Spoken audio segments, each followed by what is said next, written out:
What is up, YouTube? My Cowboys family here, bringing you guys the latest update on our very own Dallas Cowboys. And of course, as always, thank you so much for joining us here tonight. Take a second to hit like, subscribe, hit that notification bell, follow us on all social media at MyCowboysFamily, and of course, hop in the Discord links down below in the description box. Yes. As you get rolling here tonight, guys, mandatory minicamp is all wrapped up. We have a few things to say in regards to that. Some takeaways, right? From OTAs, rookie OTAs, right? And then mandatory minicamp as we head into training camp, which is up next. We're going to talk about that and a lot more. Some coaches spoke. Great insight there. A lot of the defensive players spoke, specifically the defensive line. Well, we got it all for you here tonight on My Cowboys Family, along with the info, the discussions, all that stuff, the news. You know how it goes here on the nightly. Although, try to give it a little more doing our live streams, and maybe, now it's going to get a little quiet in the off season. Like last night, Fan Friday, we had to take it off, but we're going to do the Fan Friday tonight here on Super Saturday night. So before we get rolling, though, into all that, baby, let's open it up to those that make the thing go here on MCF. That's right. We have some shout-outs to give, like our current sponsor of the week and the Cash App King. Thank you so much to David S. Yes. Representing on both sides of the board there. And thank you very much to Mark Hosepian. Aloha. A big mahalo to him. He's repping it with 79 points on the stream, boss. And of course, he's dominating, right? Yes, and those are the people currently repping on those boards. Yeah, but we got some leaders here. I do have to exclaim. And Jason Renfro is running that Cash App with I think it's a $1. The leader with $1 total the entire week. Jason Renfro might get that Cash App King crown on the cheap this week. So much love to Jason Renfro repping it there. And on the overall board, listen, Jason's up there. He's Dwayne Broussard, by the way. We'll talk about that in a minute. Skeptical fan. All these guys are up there, but the leader is the guy who's the stream boss right there with 79 points. Yes, Mark Hosepian from Hawaii. He's currently the top spot right now on the overall board. He's about, like 25, 27 up on Skeptical and the rest of the crew there, Lincoln, Dwayne. But speaking of Dwayne Broussard, the top dog and Skeptical fan, much love to both these guys because they dropped some love. And we were off yesterday here on MCF, but we did drop a lot of shorts, a lot of videos with, more specific information from some of our longer videos that we have posted here. And great commentary, great comments in there. A lot of new people jumping in through there. Over 22,000. 22 now, I think, subscribers. So the family grows. Appreciate everybody that's been coming on here, new and old. But Dwayne Broussard dropped two $2 hollers in throughout the shorts and our videos that we have up there. So much love to Dwayne Broussard. He gave it both of them, just like Go Cowboys. You know how it is. Dwayne Broussard always rocking it. And then Skeptical fan also dropping $2 thanks hollers here in the last day and a half or so. And as well as a pre-stream, pre-stream drop here, baby. Ooh. Which I think, if I'm not sure what he had mentioned there, I'm pretty sure I know Keeping Go it Cowboys. classic with a Go Cowboys. Yeah, Wait, I know hey you, Go Cowboys. Oh, hey you, Go Cowboys. And again, 2 thanks from Dwayne Broussard. Much love to him. $2 thanks. 2 more from Skeptical Fan. He said, Go Cowboys. And he said, come on, we were talking about the Tolbert situation there. He's having a kind of a nice little, off season. Come on, Tolbert, get your shit together this season. Ooh. Quote from the man Skeptical Fan. Always saying Skeptical. Much love. And, of course, the pre-stream Go Cowboys. Much love. As we now update that side of the board, we also got to update the fact that we get the star level membership here. That's right, guys. So huge shout out to all of our star members. We have Skeptical Fan, of course, Lincoln Kane, LC. Wait, Lincoln Kane is LC, my bad. Yeah. Dwayne Broussard, the top dog, much love. And Mary Alvarez, rocking it there as well. So those are our 4 star levels. But baby, yesterday was Fan Friday, so we'll call it Super Saturday when we don't go live on Fridays. And we got 4 more silver level members here: Jason Renfro, Tatiana, Marissa, aka Marissa, A. Lavelle, and the Q Man, Justin Quarles. Much love to you guys. Shout out to you all, of course. Yes, delayed Fan Friday, so appreciate you guys there. And again, Skeptical Fan, who is in the star level, much love to him because he is the last month's champion, you can say, of the entire month for gifted memberships, a new function that's here. We got the super chats back. We got the memberships as well. You can join the 3 levels plus an additional level, which is kind of for the ultra elites. And, check that out if you guys want as the over everything level. But if you're in the star level, if you're, I just lost my train of thought. In the over everything? No, I was going to say, with over everything, we get the shout outs. It's all the information is in there. But I just lost track of what I was trying to say. I think you were shouting out Skeptical Fans membership. Yes, his gifted membership. That's the new thing. We got memberships with the gifted memberships. He took it down last month with 24 total gifted memberships. Appreciate him so much. That's a great way to drop love here and help the channel and also help out other family members in the chat that want to join the membership. That's really awesome. And this month is a battle. Jason Renfro with 16 on that board in second place. In first place, Skeptical Fan with Emmett Smith, 22 up on there. So appreciate him again. Skeptical Fan, Jason Renfro on that side of the board. Again, the commercial's almost done because we got 4 other ways you can drop the love here on My Cowboys Family to help the channel out. Of course, through the Cash App, money sign My Cowboys Family. You have the Venmo at My-Cowboys-Family, your regular PayPal link, and last but not least, the Stream Live shows up right there on screen just like a super chat would. Yep. So hey, we're done. We're done. I promise we're done now with the intro slash kind of advertising, I guess, the pro. But now we got to talk about the family in the chat. And baby, as we roll into tonight's discussion, who's in the house? We have Nate Rosario, hello and hi. Lost in Translation, much love to you. Rolando Rodriguez representing all the way from South Texas. Yeah. Let me see. Wes Robinson, hello and hi. No, unfortunately, Mr. MCF is part of the show. I need him to do what I do over I'm here, unmutable. So. Wes, I'm sorry. Tupac on a Mohawk, hello and hi. We have Thomas Garrett, the Superior. Garrett. Yeah. Brandon James Shea, what's up? In the house. Bruce got the Toxic Juice, hello and hi. Toxic Juice. Snug X, we all know why he's here. We know. Landlord from Wakanda, much love to you. Skeptical Fan, of course, always staying skeptical. And while we know Snug and who he sims for, Skeptical Fan said, I sim for a Super Bowl. So, which I thought was pretty funny there. I'm with Jason Renfro, skeptical. much love to you as well. House Nelson in the house. Freedom first. Rocking it first. Hey, again first. So, hey, and now let's get off this thing here as burst.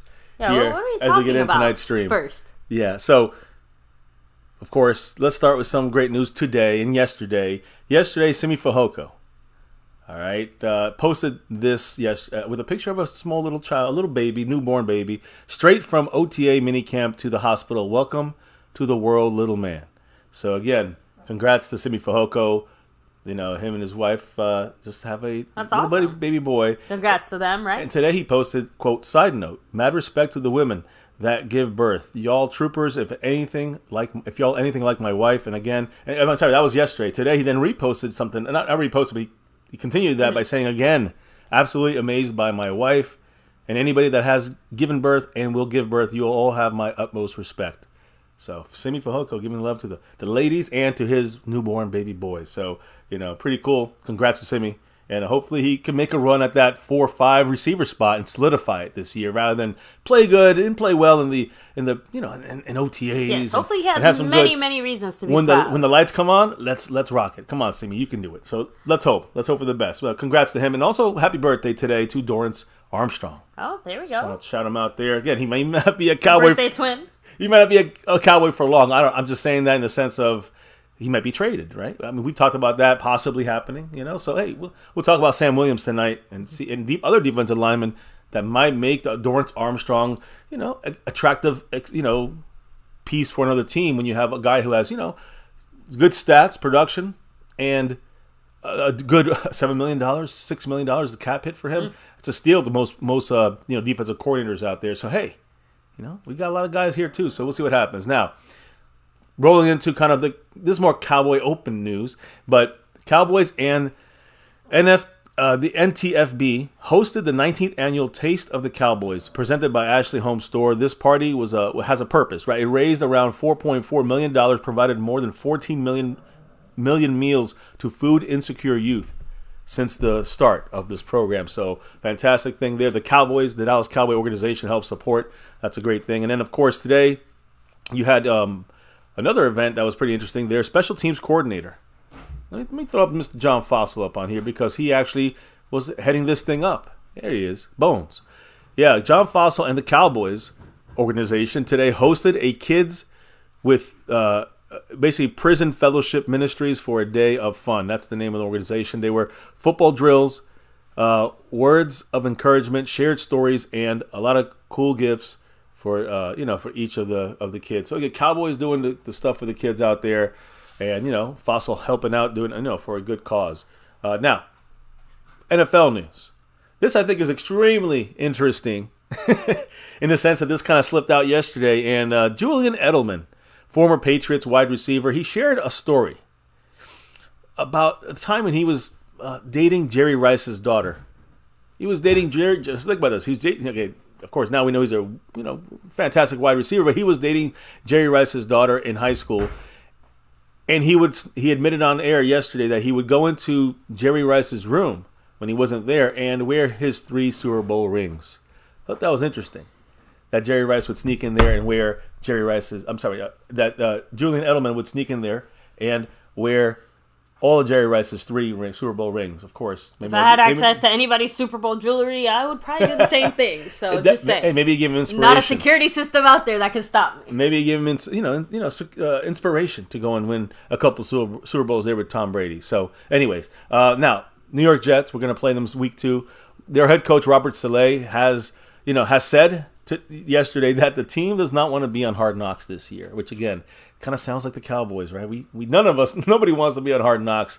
If you know what that's, usually the teams don't do very well when you're on Hard Knocks. The decision is not up to the Jets, though, as we know, right? We knew this from last 2 years ago, that the league can only force right now. There's currently only 4 teams that are eligible this season. We know there's some rules to it, but the Jets are, of course, one of them. The Chicago Bears, the New Orleans Saints, and the Washington Commanders. Those are the 4 and let's teams. be honest, the Jets and the Commanders, it's probably going to be one of them. It's got to be the Jets. It's got to be listen, Aaron Rodgers is there. It's got to be the Jets, right? I mean, you got to assume that that's the biggest draw without a question. Agree. Without a question. Especially from the football side of things. Well, yeah, I mean, that is the... Yeah. Well, no, I'm just saying, Hard Knocks might be more interesting on the Washington side just because of the whole ownership change and blah, blah, blah, but is that really what we want to see? Nah. Yeah, that's boring. You want to see Aaron Rodgers out there and shit, the crazy shit he says and does.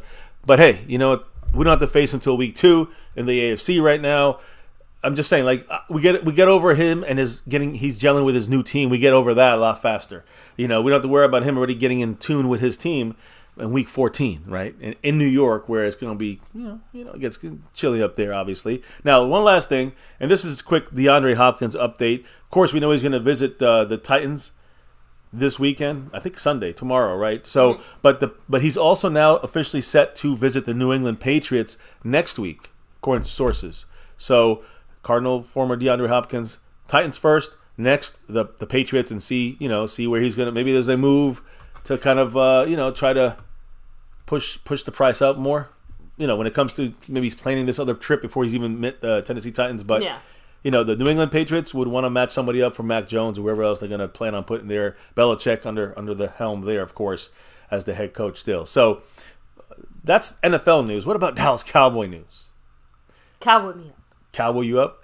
All right. That'll be later. But Cowboy, the Cowboys released defensive edge rusher Takk McKinley. Takk McKinley. We had Dak and Takk. Well, that's no more. Takk McKinley, guys. Unfortunately, he was again, and a lot of people love this guy for the name of his high draft value or half draft pick. He was drafted in the first round. So Takk McKinley was released, and who do we bring in the other day? Of course, the new guy from formerly of the Colts, defensive edge rusher Ben Banogu. So you can see the move there. We had 89 guys at that point. Now we're back to 88 players on our 90-man roster. 2 open spots right now we could still sign. And it feels, and this is coming from kind of media sources, right? Close to the Cowboys, front office and organization. Cowboys are still exploring the free agent market. Now, offensive lineman is where I want to see the Cowboys kind of look at, right? But 2 spots open. I know they're looking at kicker. At the very least, the USFL. We talked about USFL players here last week. Check it out if you missed it. But we gave you a list of 5 guys that are possible choices here, options for the Cowboys that I think the Cowboys might eyeball if they're looking USFL, which it seems more and more every day, and that's what they're heading towards. So 2 spots open. Definitely look at a kicker here coming soon before training camp. I'm pretty much sure they'll get a kicker before even get to training camp. And then I'm hoping for Dalton Reisner, a bigger name, a solid offensive left guard of some sort that can provide stability in case things go haywire there at Tyron Smith in the future, injury, or Terrence Steele and come back in time. Just cover all the bases, Plan B. I like Plan B. So, I don't know. Look, so Takk McKinley, he is off the team. Here's the key about this whole thing, because him being a former first-round pick, signed to the practice squad from on the Cowboys during the season last year, and then this is the one that's the big says this is the dagger basically for him not being on this team. But Dan Quinn, the reason I say that is Dan Quinn knows him. I mean, he had him back in Atlanta. Yeah. So again, reunion with Dan Quinn did not work out, and Dan Quinn moved away quick on him. Whatever the reason is, just wasn't working out in his plans. Moving on from Takk McKinley. So again, it's similar to Antonio Callaway, you can say, right? In a way, Antonio Callaway, we try to give him a shot, see if he was a guy that can kind of get back in the NFL. Get back in the NFL. No, didn't work out. So again, unfortunately, that's the story on the release. Any quick comments or thoughts on that from you or the chat, baby? I mean, honestly, at least for me, I don't really have much to add here. We fully trust Dan Quinn to figure things out. And like you said, he obviously had a thought, an idea for bringing him in. Didn't work out. Quickly moving on. I'm just saying, I trust our team's evaluation process in that situation a lot more. Because last year, the guys that we were all letting go were guys we didn't even want to see gone. That's how good our team was at that point. So to me, this is just, trimming the fat, so to speak.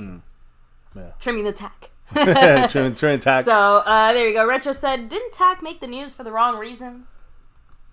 I think in the past he has. I don't think it was with us, though. I was going to say, at least not recently, but I know I think he might have at some point or another. Honestly, I'm not 100% sure. The only guy I can think of now is, who was it? Callaway, right? Yeah, Antonio Callaway. So, and obviously... Yeah, he's young. That's not Takk. So, anyway, back to you, baby. Oh, okay. All right. Let me get back on this thing here, and let me see. So, okay, now I think we have some thoughts here of the coaching staff before we get into kind of the final. This is a quick one tonight, guys, but so you got to get your thoughts out here quick. But I do know that we have the wife's handling this part, right, Snugs? And Snugs happy about that. And I want you to kind of go through, I guess, the list of guys that spoke. That, again, we said that some of these quotes and these thoughts of these coaches and players would be trickling through. The position coaches, tight end coach, and defensive line coach, they spoke. We have their info. I'm sure we'll have a couple more tomorrow as well. Yeah. But players and coaches spoke.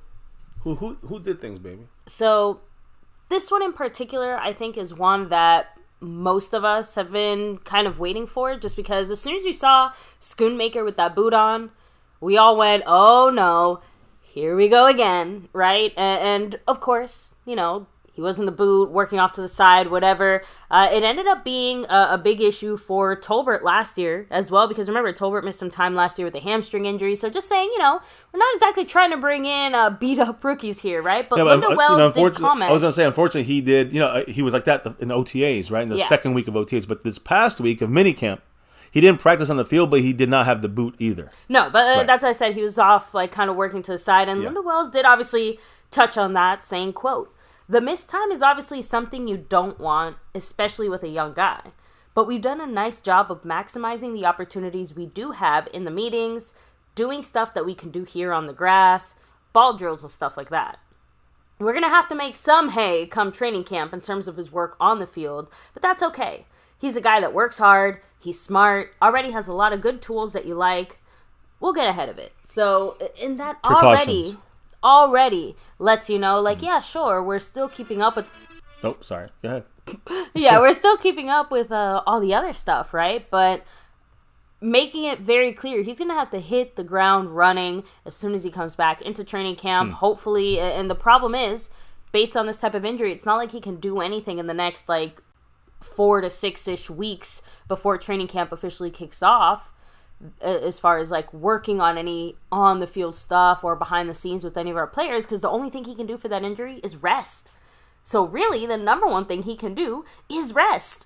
You know, I'm just saying, take it easy these next few weeks, and you better hit the books. That's one thing I don't want to hear about Schoonmaker when he hits a field, right? That he somehow doesn't know like our plays, that he's still getting maybe calls mixed up or things like that. If anything, it should be the opposite. I want this man to know our playbook so well, he could sit there and recite it to McCarthy. Well, and again, I 100% agree. Now, being a rookie, you know, that's always going to be a question where, okay, how fast can he pick it up and absorb it?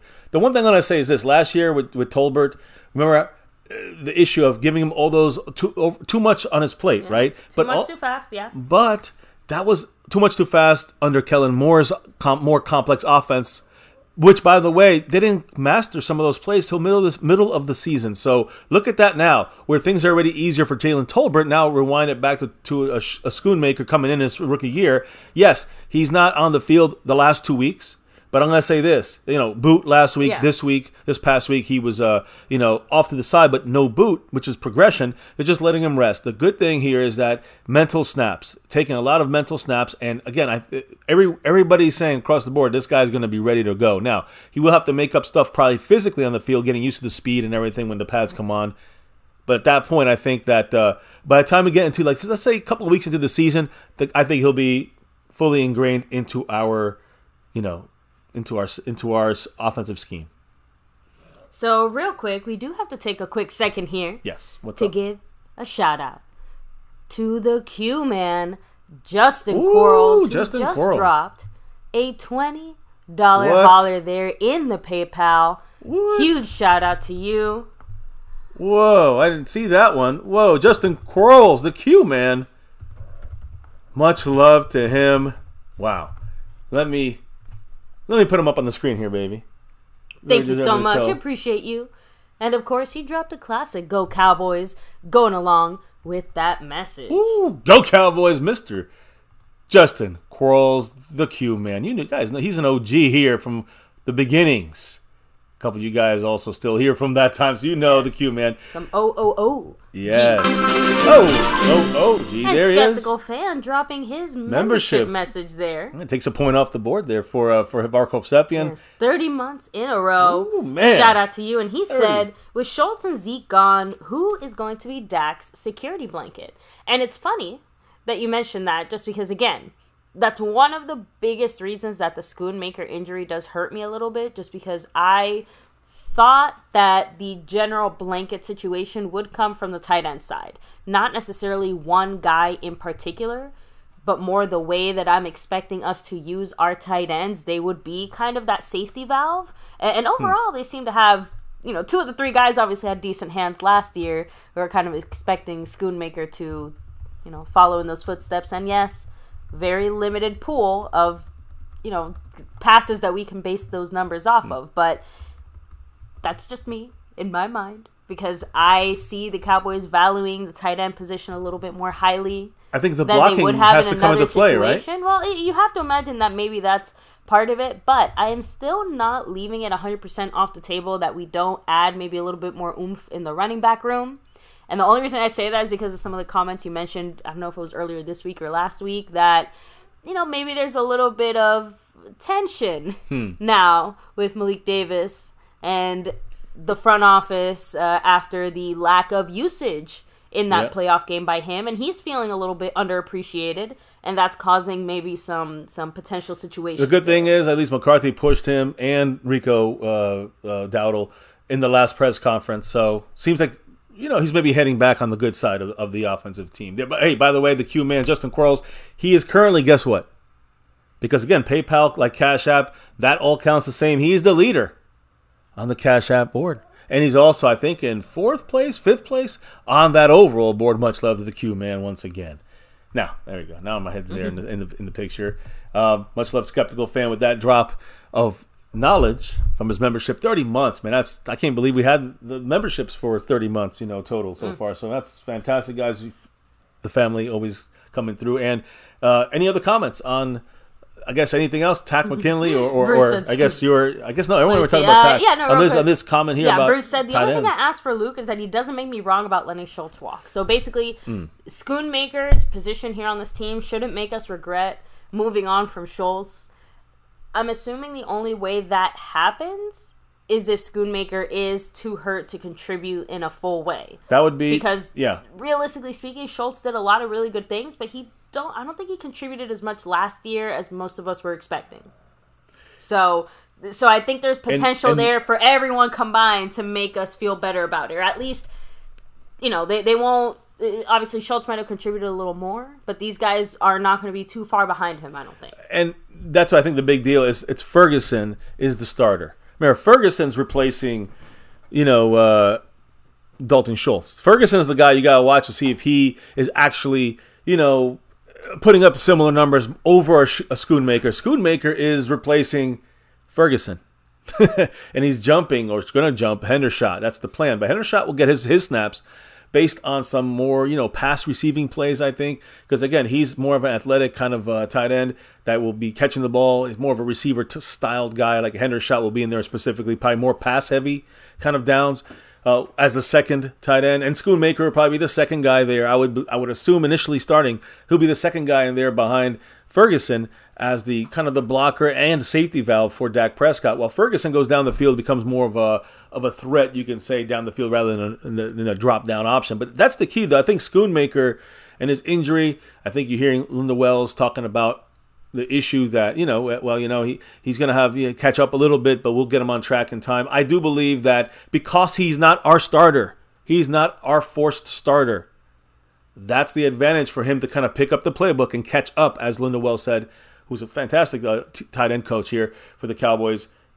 That's why I'm confident. I'm not really as scared. To me, the bigger thing is, again, I told you on the tight ends on our team how to compare Schoonmaker. Don't compare him to Schultz. Compare him to replacing Ferguson.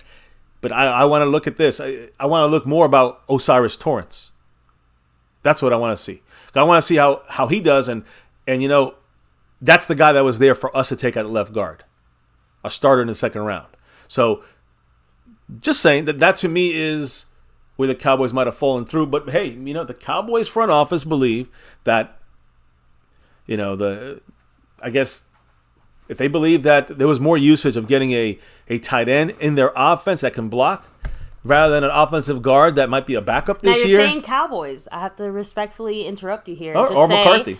Exactly. We have to remember the impact and influence McCarthy's having. Remember, he's more involved in the draft. He's now the offensive coordinator. What exactly do you think that means as far as either the offensive moves we made free agency-wise or the drafted offensive players we've got? I mean, I'm sorry. McCarthy has a plan, a purpose, an idea, a something here. There's no way that every single one of these guys hasn't already been, personally pre-selected by McCarthy for the exact job he wants them to do in this Texas Toast offense. I'm sorry. I will call it that forever. Dak did this to you. I think that the key here is what you're going to get more out of an Osiris Torrance, and this is what I'm trying to say, that McCarthy may think this way in the front office, I don't know. But maybe the scouts agree, like Will McClay. But who are you going to put? Who are you going to get more use of out of this season? Just like Mozzie Smith or Bergeron, which was a discussion, you can get more use out of a Mozzie Smith. So maybe in the second round, it was like, who are you going to get more use of in the second round as a second round pick this year? Is it going to be Schoonmaker, who's going to be a more vital part of your like offense going down the field and a guy to build on in the future at tight end? Or will it be a guy that, or are you going to go with Osiris Torrance, who may not be maybe their favorite guy? That's I think the Cowboys didn't have him rated that high. He was picked right after us. Like after our pick, he was taken off the board, basically. So that's the one I want to look at there, because I believe the Cowboys should have probably went Osiris Torrance. I hope I'm wrong. And we'll have... I'm sorry? Oh. Is there? I'm sorry, man. Oh, shit. Okay. What is that? I'll get you later here. I guess you let me know, but we got an update here in a minute, and I will shout. Our dog decided now's the time to use that. Yeah, this dog loves to do that whenever. Yeah, exactly. So we got a big announcement here. We know why. We know why he does it. I think you guys know who that is.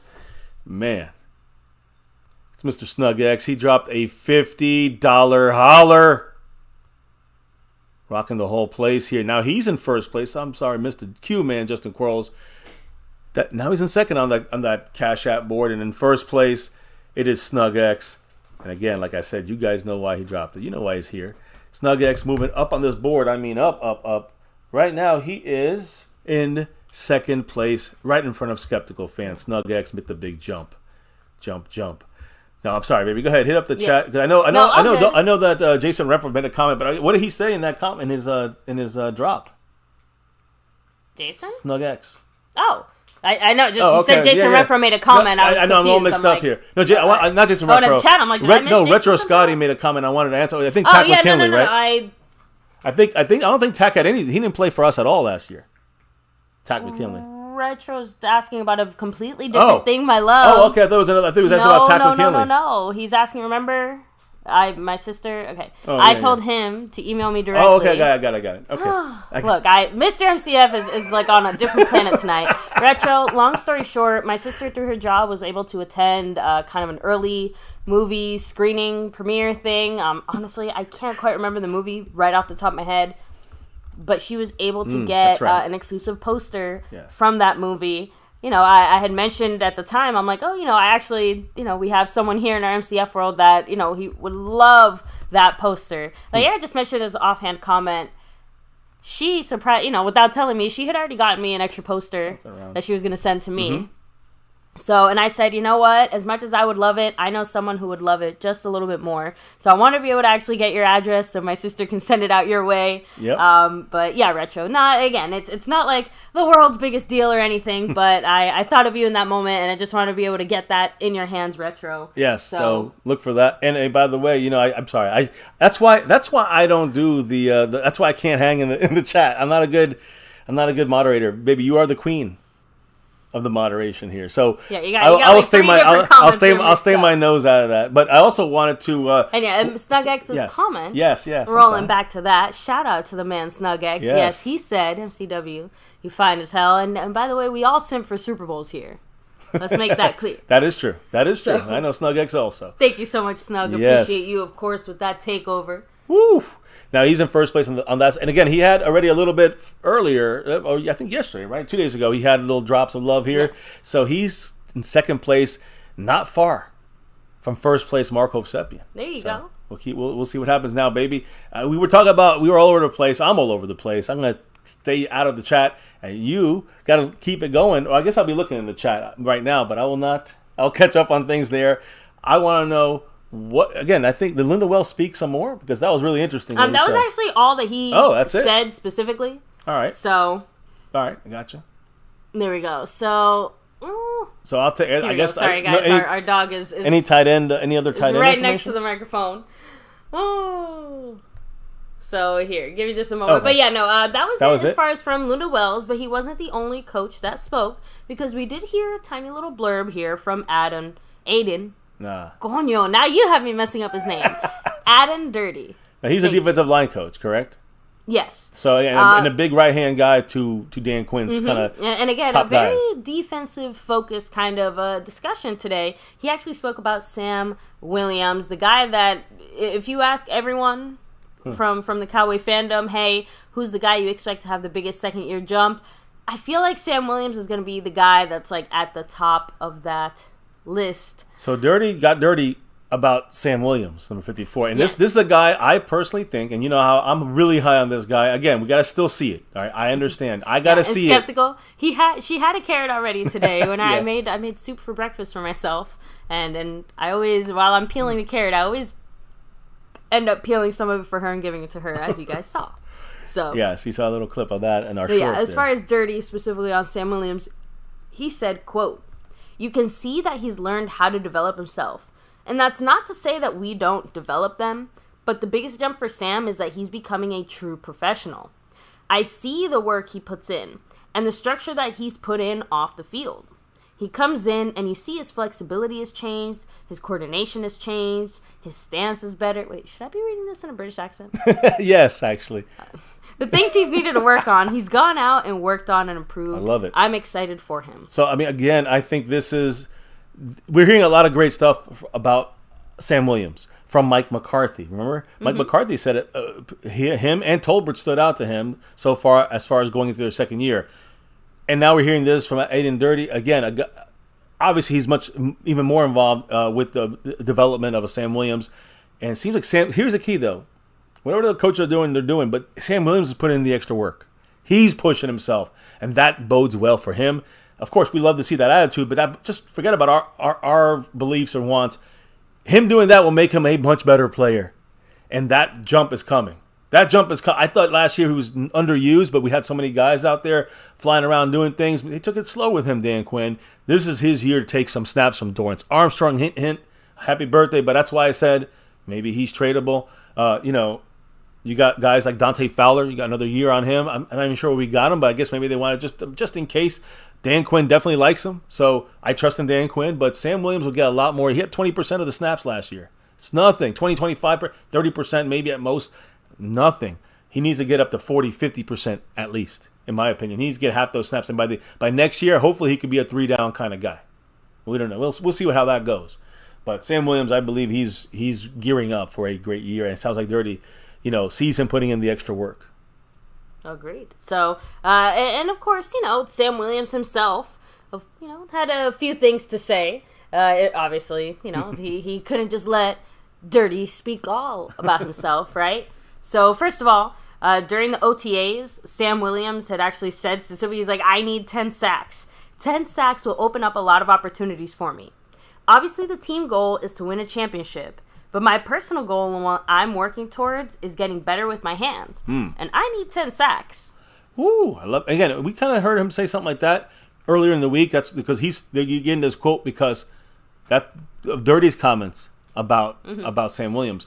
But yeah, guys, I mean, no question in my mind that Sam Williams is working hard. We heard him say it. We heard Mike McCarthy say it. Now we heard Dirty say it. So yes. We love it.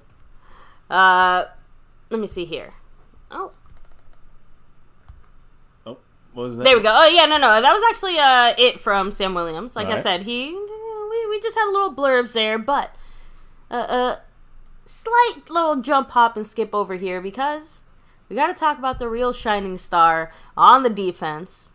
At least the newest shining star on the defense, right? Mozzie Smith. Guys, when Zach Martin even has to take time out of his day to comment on what Mozzie is doing, there's some good things going on there. Oh, Justin Brasius. Thank you for summing it up. Speaking of good things, welcome to the family, Justin. Appreciate you. And go Cowboys. Ooh, go Cowboys. So, first of all, Zach Martin What do you say had about only good things to say about Mozzie Smith because, again, as far as some of his immediate impact, right? He said, it's hard this time of year. We're slowing it down a little bit this offseason, but you can tell on tape. For a big man, he bends extremely well and obviously very strong. Everyone knows that. He's going to be a great addition to our team. We should have some good battles in training camp. So, Ooh, man. I'm just saying, like... And he's going to be one of the guys that's going to be intimately acquainted with Mozzie Smith. So for him to say that, and obviously like, he's trying to say that, we haven't really had the chance to have those matchups yet. We're taking it very easy. Yeah. It's evident. No pass. McCarthy has straight up said it as well. He's like, you're not making me miss any more days, right? But training camp, all bets are off. And honestly, I'm not saying I want to see a fight. I'm just saying if there isn't at least one there, I would be slightly disappointed. Just a tiny bit. Okay? McCarthy loves discipline. A little scuffle. McCarthy loves discipline. By the way, I know. I'm sorry. I want to talk about this real quick, but I also wanted to say one quick thing, and that is much love to Brendan James Shea dropping $1 holler. I think it just came through on my side, if I'm not mistaken, on the PayPal side of things. Thank you so much. I appreciate you. Yes. Oh, Montana 808 said that boy better be Goku. Hey, you know what? He's about to be the Goku of the interior D line there. So, kame, ha ha ha. So, there you go. Now, what's up, Montana? Montana 808, much love. Chalked on Montana in the house. I do want to say something about Mozzie. I think you have a little bit more on him, but I want to touch on what Zach Martin is saying again. Not able to go against him right now in a real way, and of course Zach Martin also has that minor injury. So it's going to be in training camp. You're going to see these interior battles occur. If you guys check out the shorts, Mozzie Smith already lining up. To me, it was interesting when he was lined up. He was lined up, of course, a lot of one tech, but sometimes he was in there with Quentin Bohanna at the same time, and a lot of times Jonathan Hankins. So when these two guys are in there, I said when we drafted Mozzie Smith, I'm like, I would love to see. I don't know. I was just hoping that maybe Dan Quinn will throw in there both these guys, and more often than just short yardage stuff. Like 1st and 10, you throw both these guys in there if they're a high volume running team on first down. So, and we're seeing some of those lineups. Of course, most of those are in the red zone, goal line, short yardage, but he seems to be getting some 3-tech work here from Mozzie Smith as well. Look, he's also getting lots of love from Jonathan Hankins, right? Who threw out there this in regards to Mozzie Smith, saying it's nice to see a Michigan guy get drafted in the first round, even though I'm a Buckeye. But dude is probably one of the strongest guys on the team. I'm definitely honored to be able to mentor him, show him the way, and try to help him develop, which again, just throwing this out there, Hankins probably will be his direct mentor in this kind of scenario, right? Think about what happened Jason Peters last year. Think about what happened this year with Brandon Cooks and Mary Alvarez. Much love to Mary with her comment of the month and the star level membership. How many months is that? 4 months? Dak months. Ooh, what did Mary say? Hello, everyone. Hope everyone's enjoying their night, and God bless you all. Go Cowboys. Thank you so much, Mary. Appreciate you. Yes. Much love to Mary and that star over everything level. Oh, actually, star level. But just appreciate you, Mary. And I'm kind of going to say that when you look at the defensive front, and I'm looking at Hankins and Mozzie Smith or Bohanna and any combination of these guys, I hope that they can do it. But I think when you look at leadership and kind of learning from guys, Brandon Cooks on the receiving side of things, teaching guys like Jalen Tolbert.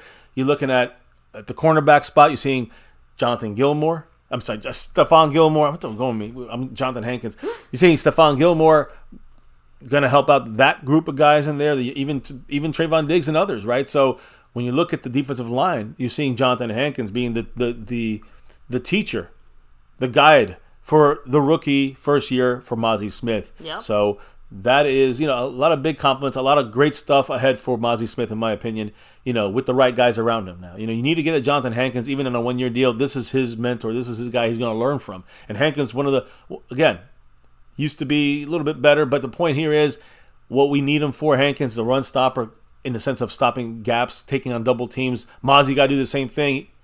That's the perfect perfect guy to learn it from. Exactly. So, and remember, Hankins, it's not just about Mozzie Smith, right? It's about the overall impact. Hankins said it, quote, "That D-line room is nasty." Every time I talk about it, I'm just so excited, and not just to talk about it, to be a part of it. We're working hard, getting each other better, and we're some bad MFers. That's just the way we do things, and that's what our motto is. And again, not the only person. Well, Jonathan Hankins, we heard that earlier in the week, right? Just that's important to note, because the attitude is there. Hankins, Mozzie Smith, the interior, even Bohanna, I'm hoping, have that glass eating attitude. And it's not. Is it these guys that are like this, or is it a mindset from like the entire defense, right? Because you have a rookie out there like Eric Scott Jr., right? Yeah, he said, he was asked what was the single biggest thing that he learned already from Dan Quinn. His answer, BMF. Go look that up. How to become a BMF. I mean, you guys gotta know what that is, right? Do you know what BMF stands for, baby? Think about Pulp. Translate that for think me? about Pulp Fiction for a second. Get my wallet. Someone says bad motherfucker. So, yeah, there you go, guys. Bad motherfucker. And again, Hankins literally said, similar thing about our defensive mindset. So you got Hankins saying it. You got, the rookie, a veteran and a rookie, two different extremes there. And this is a Dan Quinn mindset. They just out there want to be bad motherfuckers. Woo. Mac World's Media in the house. Thank you for summing it up. Part of the family, growing the channel. Appreciate you. Mac in the house. 22K plus, guys. Can't do this without your love and support, so appreciate everybody here, new and old. So Dan Quinn's mindset, guys, on defense, it's the real deal, Holyfield. No joke. Agreed. Again, this is I love the almost, I want to say, the layers of what we're seeing and hearing here, right? I think one thing that Quinn does very well is get players into the right mindset to bring out the best in them. Like, I don't know, I don't want to call him a hype man, but he is a good hype man. So he's the guy you want hyping. Yeah, I have to admit, that's always a nice thing to have, right? So, real quick, we have a few other comments here. Right, Hankins added in there a little bit more as far as the D-line room. He said, every guy in that room, it doesn't matter who gets the shine. We feed off of one another. It just feels good. It's nice to be around a team like this that's orchestrated well, and you don't get that many opportunities. Especially for me. I'm in my 11th season, and I've only been to the playoffs twice. This team, for years to come, is going to be something. I see this defense getting even scarier for offensive guys. I love it. I mean, that right there tells you a lot from this mindset of this defense and Jonathan Hankins. Listen, twice he's been to the playoffs, and one of those was with us. Last year, right? It's about the fact that he knows how hard it is to get to that point. It doesn't matter how good you are or whatever. You need an entire team of great guys around you that elevate each other, and it sounds like we have that. I mean, we know we have that. With Mozzie Smith added to the mix, with Hankins, we and again, go back to a couple years ago before we gave a crap about safeties, and we've been dying to get us some safeties in here.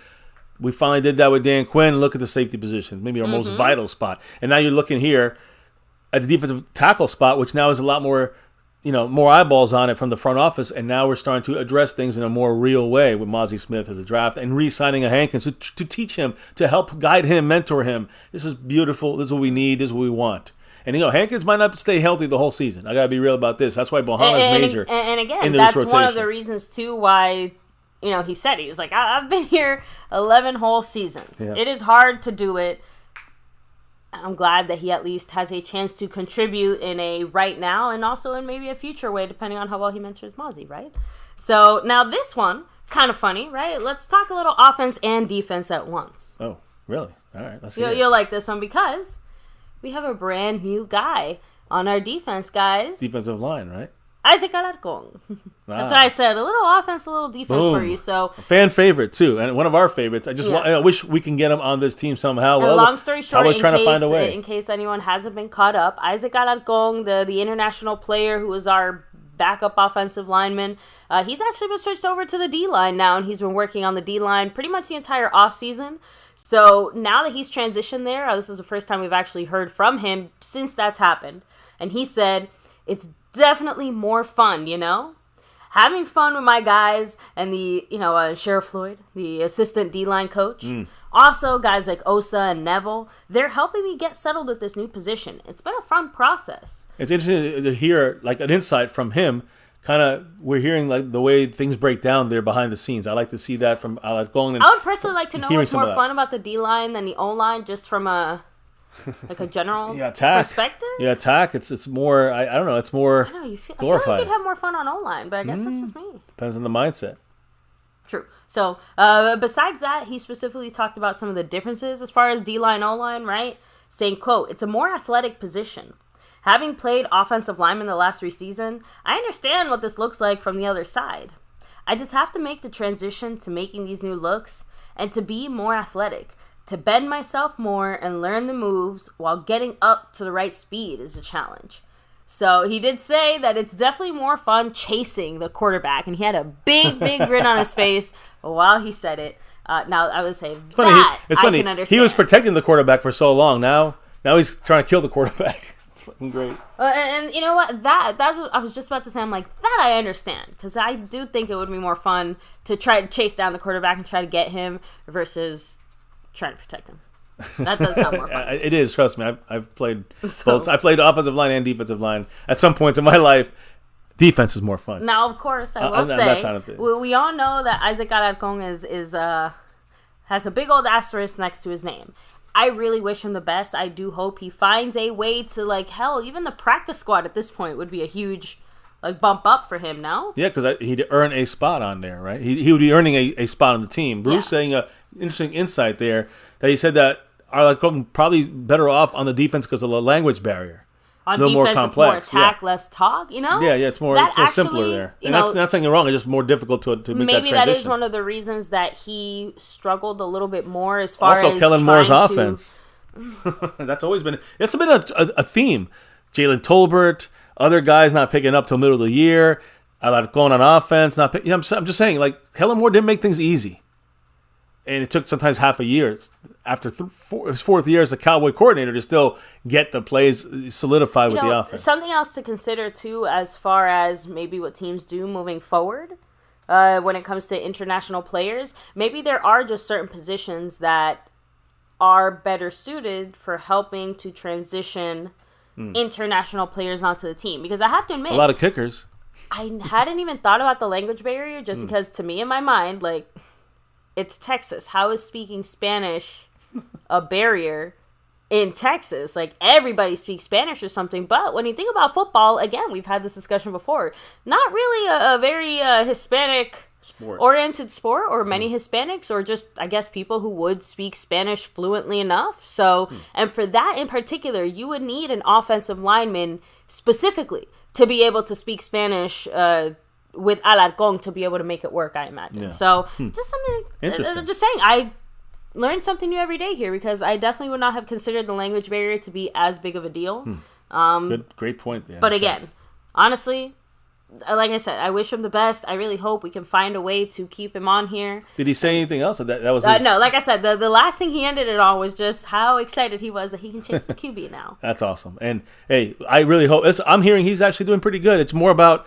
Practice squad, I think, is a target. He's not making the 53 because we just talked about those defensive line guys and the edge and the interior, and just we have too many guys there. So to me, for him to make it, he would have to be mind-blowing. Yeah. And by the way, real quick, Eric, I haven't heard anything as far as us trading Dorrance Armstrong. Just want to throw that out there. Yeah, no, I had mentioned it earlier. Maybe trading a Dorrance Armstrong because there's so many edge rushers we have. We want to give Sam Williams more of an opportunity. So he'd be affordable. $7 million at most, I think, for Dorrance Armstrong, a guy who had 8 sacks, 9 sacks last year. That's extremely reasonable. That's unlimited snaps. So that would be enticing for another team to maybe again, not wanting this to happen, but there's injuries that happen in preseason and things and in camp. Someone loses an edge and they need some depth. That might be an option for a team to try to, make a trade for Dorrance Armstrong. Jordan Lewis, another option if the Cowboys want to take a chance there. I think Bland is the guy for the future. Although Jordan Lewis, he's going to be on the PUP list. He's not really a tradable option right now for the Cowboys. So a lot of things, moving parts here, and 2 open spots on our roster currently, a 90-man roster. So Dallas Cow 92, what's up? Hello and hi. So, rolling back a little bit, welcome to the dark side. I'd go and said Montana.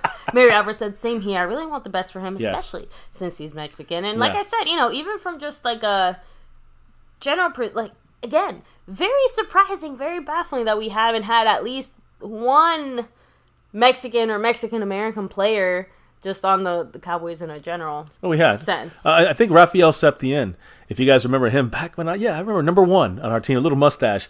Again, but not in our recent years. Okay, I was going to say, how about in the last 10 years or so? But Raphael Septien also being a kicker. I'm not sure if it was Mexican. I think he was, but I think he definitely a fan favorite. I think he got in trouble with like PETA and stuff. But, okay, well, I was just about to say that, kind of answering my own question earlier. I'm telling you guys right now, but special teams is the way to go. You're really telling me that there isn't a kicker somewhere out there that we can't grab from, like, I don't know, somewhere that isn't just the XFL or whatever? Like, come on, guys, soccer. Soccer is a thing. I'm telling you, there is a kicker out there for us that is not Vizcaino, which is still, like, I love how we're not the only ones who are like, why is Vizcaino still here? Why have the Cowboys not done anything about it? We're going to actually discuss these takeaways here in a minute. So I guess we'll hit the chat and remind everybody what to do here. But I do want to say, actually take a second to hit like, subscribe, hit that notification bell, follow us anywhere and everywhere at MCF. Hop in the Discord, links down below. Back to you, baby. And much love to the sponsor of the week, David S., who took it last week on a Sunday finale. We have one tomorrow. We'll see who finalizes this thing and gets the crowns and all, but much love to him, repping the Cash App and the sponsor of the week. Much love to Mark Hosepian, 75 points in the stream, boss. Skeptical fan, you see him there, the champion last month, the leader this month on gifted membership. You're in a membership, you gift them. And some lucky, person in the chat would get a free membership for a month. That's a great way of showing love and across the board here. I guess you're right, Rolando Rodriguez. Tony Romo, technically counts. But True. I don't count him. You trying to say I'm Mexican born? Yeah, I think Raphael Septien. Look him up. No. I'm just saying. I'm not sure. I guess Tony Romo, you count him as Hispanic. Yeah, I mean he is. I know what you mean. We're not gonna go there tonight. Back to you, baby. Let's keep tonight's stream nice, lighthearted, fun, chill. Yeah, Raphael Septien is a Mexican American. So he was born in America, obviously, but former kicker with Mexican background. So yeah, I just wanted to say that. But he was trying to clear his name because of a controversial incident with a minor, I think. So yeah, I'm just saying. I remember that kind of being like a dark cloud there on his legacy. But anyways, I'm back at it, guys. Again, any other comments in the chat? Any other thoughts, maybe? Do you agree with this comment by Tyler that Dorrance Armstrong has hit his ceiling? I mean, I think he's kind of I think he's tapped out in Dallas for sure. I don't know if he's hit his ceiling necessarily. I think he's hit his ceiling as far as production. The reason I say that is because I agree with that comment. I think he has, because Dorrance Armstrong I think he outkicked his coverage last year because of the defense we had. He's of course going to get more opportunities when you got the guys flying from all different angles. And I know somebody said in the chat Dorrance played inside. Mm-hmm. I don't think he plays inside as much as you may think, but he and DeMarcus Lawrence played a lot inside.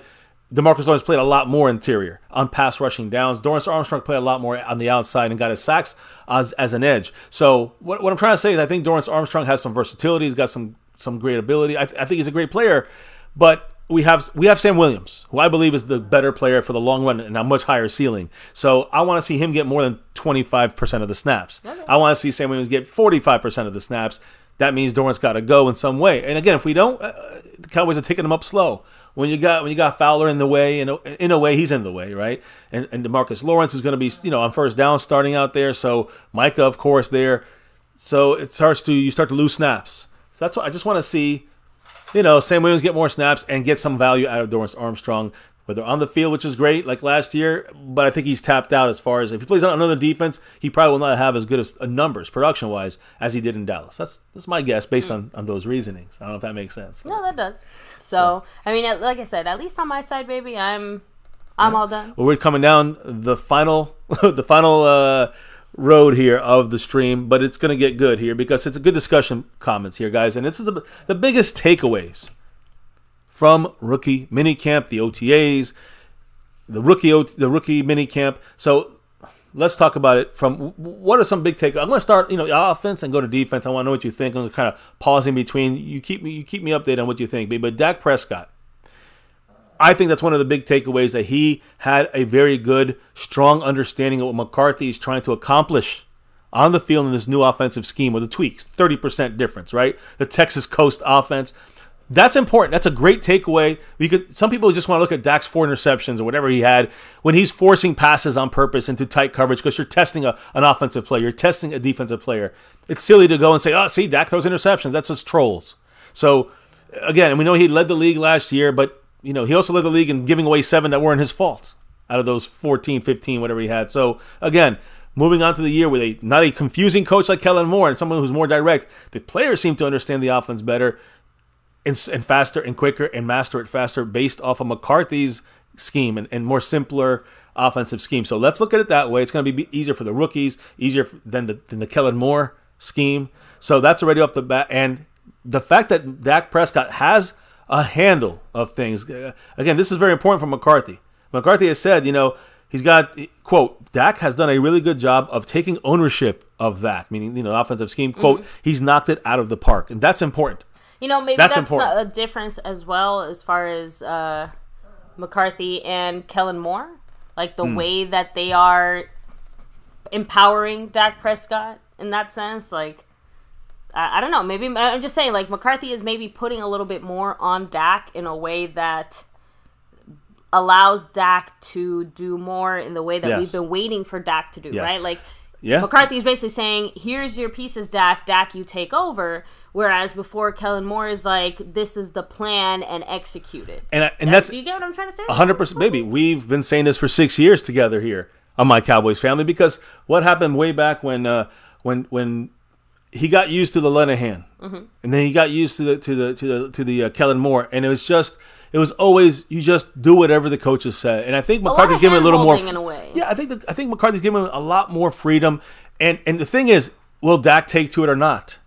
It sounds like there's no issue here. It sounds like Dak is absorbing this very easily and has it, again, knocking out of the park. I gotta see it to believe it.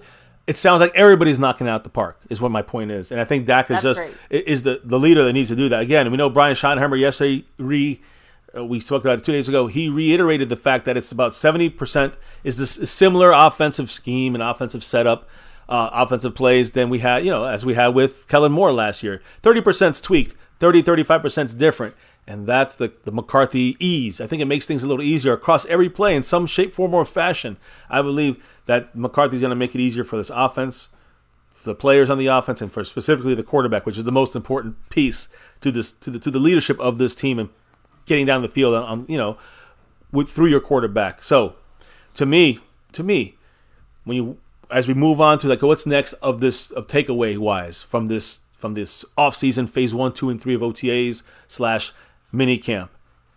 The best play that I think was shown to everybody out there, the best and cleanest play was the bomb hit from Dak Prescott, 60 yards to Brandon Cooks, one of our new guys here in Big D. So again, to me, that's a big takeaway in what we're going to see this season. And I'm not just saying that because, it's the best play, so let's just talk about it. It's because you're seeing what the Cowboys will do when we're at full speed. We're going to be having, Brandon Cooks taking the seam route, taking them, down the field, and they can double them. We're going to have multiple guys open. They have to provide safety and double. They're going to have guys open underneath or in crossing routes or post. We're going to have guys open with Brandon Cooks really tearing open the defense. And in turn, it's going to help everybody else. And in turn, it's going to help Dak. And in turn, it's going to help Brandon Cooks, not being our number one, but yet having to be respected like a number one. Major takeaway in my mind coming out of these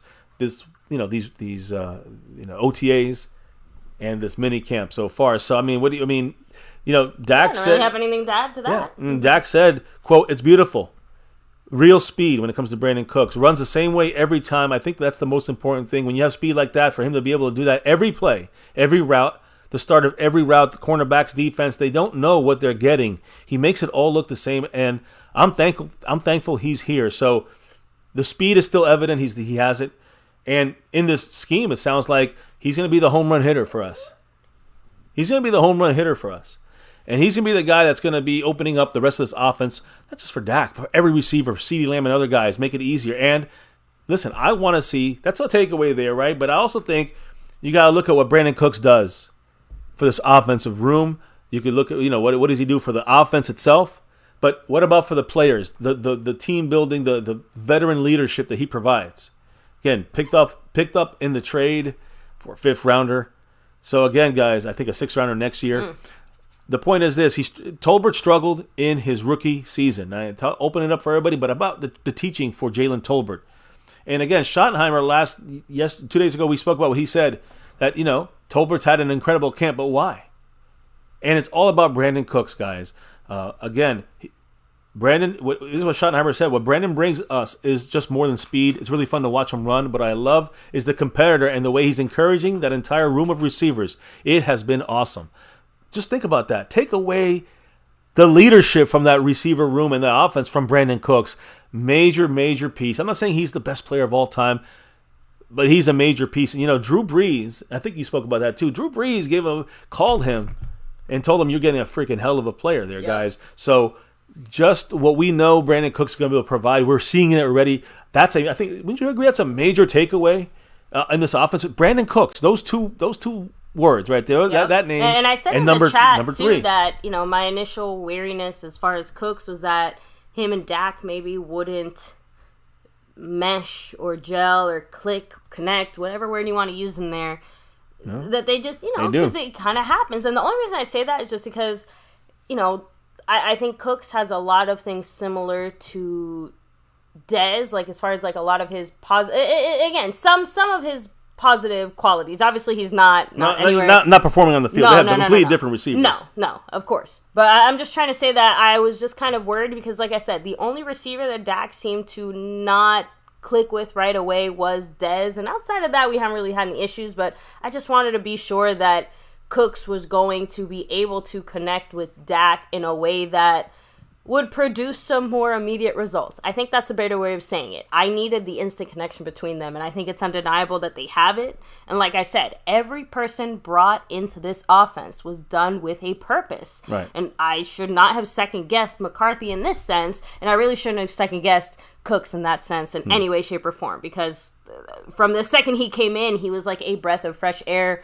offensively, and we're only in mandatory minicamp. Like, we only just got past it. So if anything, I feel like my expectations are almost maybe a little bit too high now. Like, maybe I went too far in the other direction, and now I'm just expecting, 1,000-yard receiver here, there, and everywhere.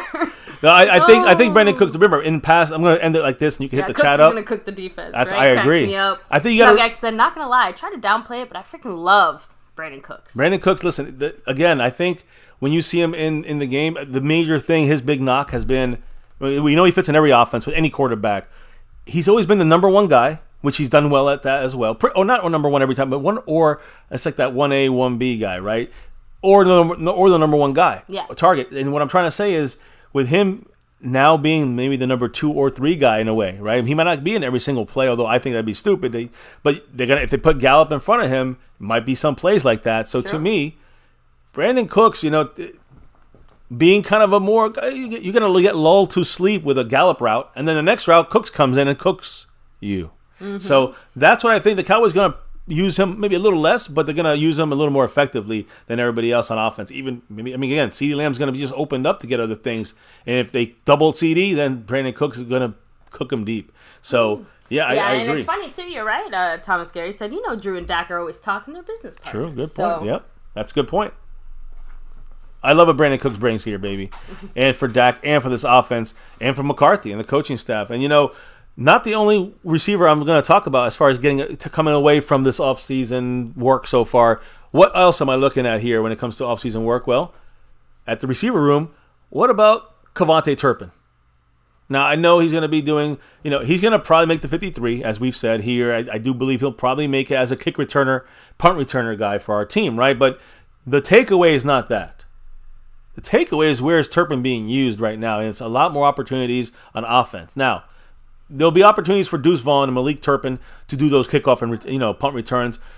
Turpin handled, of course, most of those the return reps in practice. So we know Turpin's still primarily going to be that's a takeaway. All right, he's going to stay at that tight end, at the kick returner, punt return position. But are we saving a spot? I don't know. Are we going to do something in the sense of Turpin on offense? Could that be an option there? Turpin gives, in the return game, Deuce Vaughn might have some opportunities to take some snaps if we use Turpin more in the offense. Turpin, Tolbert, Simi Fehoko, right now they got the most reps as the second team wide receiver group. So as the 4, 5, and 6, you got Tolbert, you got Fehoko, you got Turpin. And Turpin got a lot of snaps on offense. All right.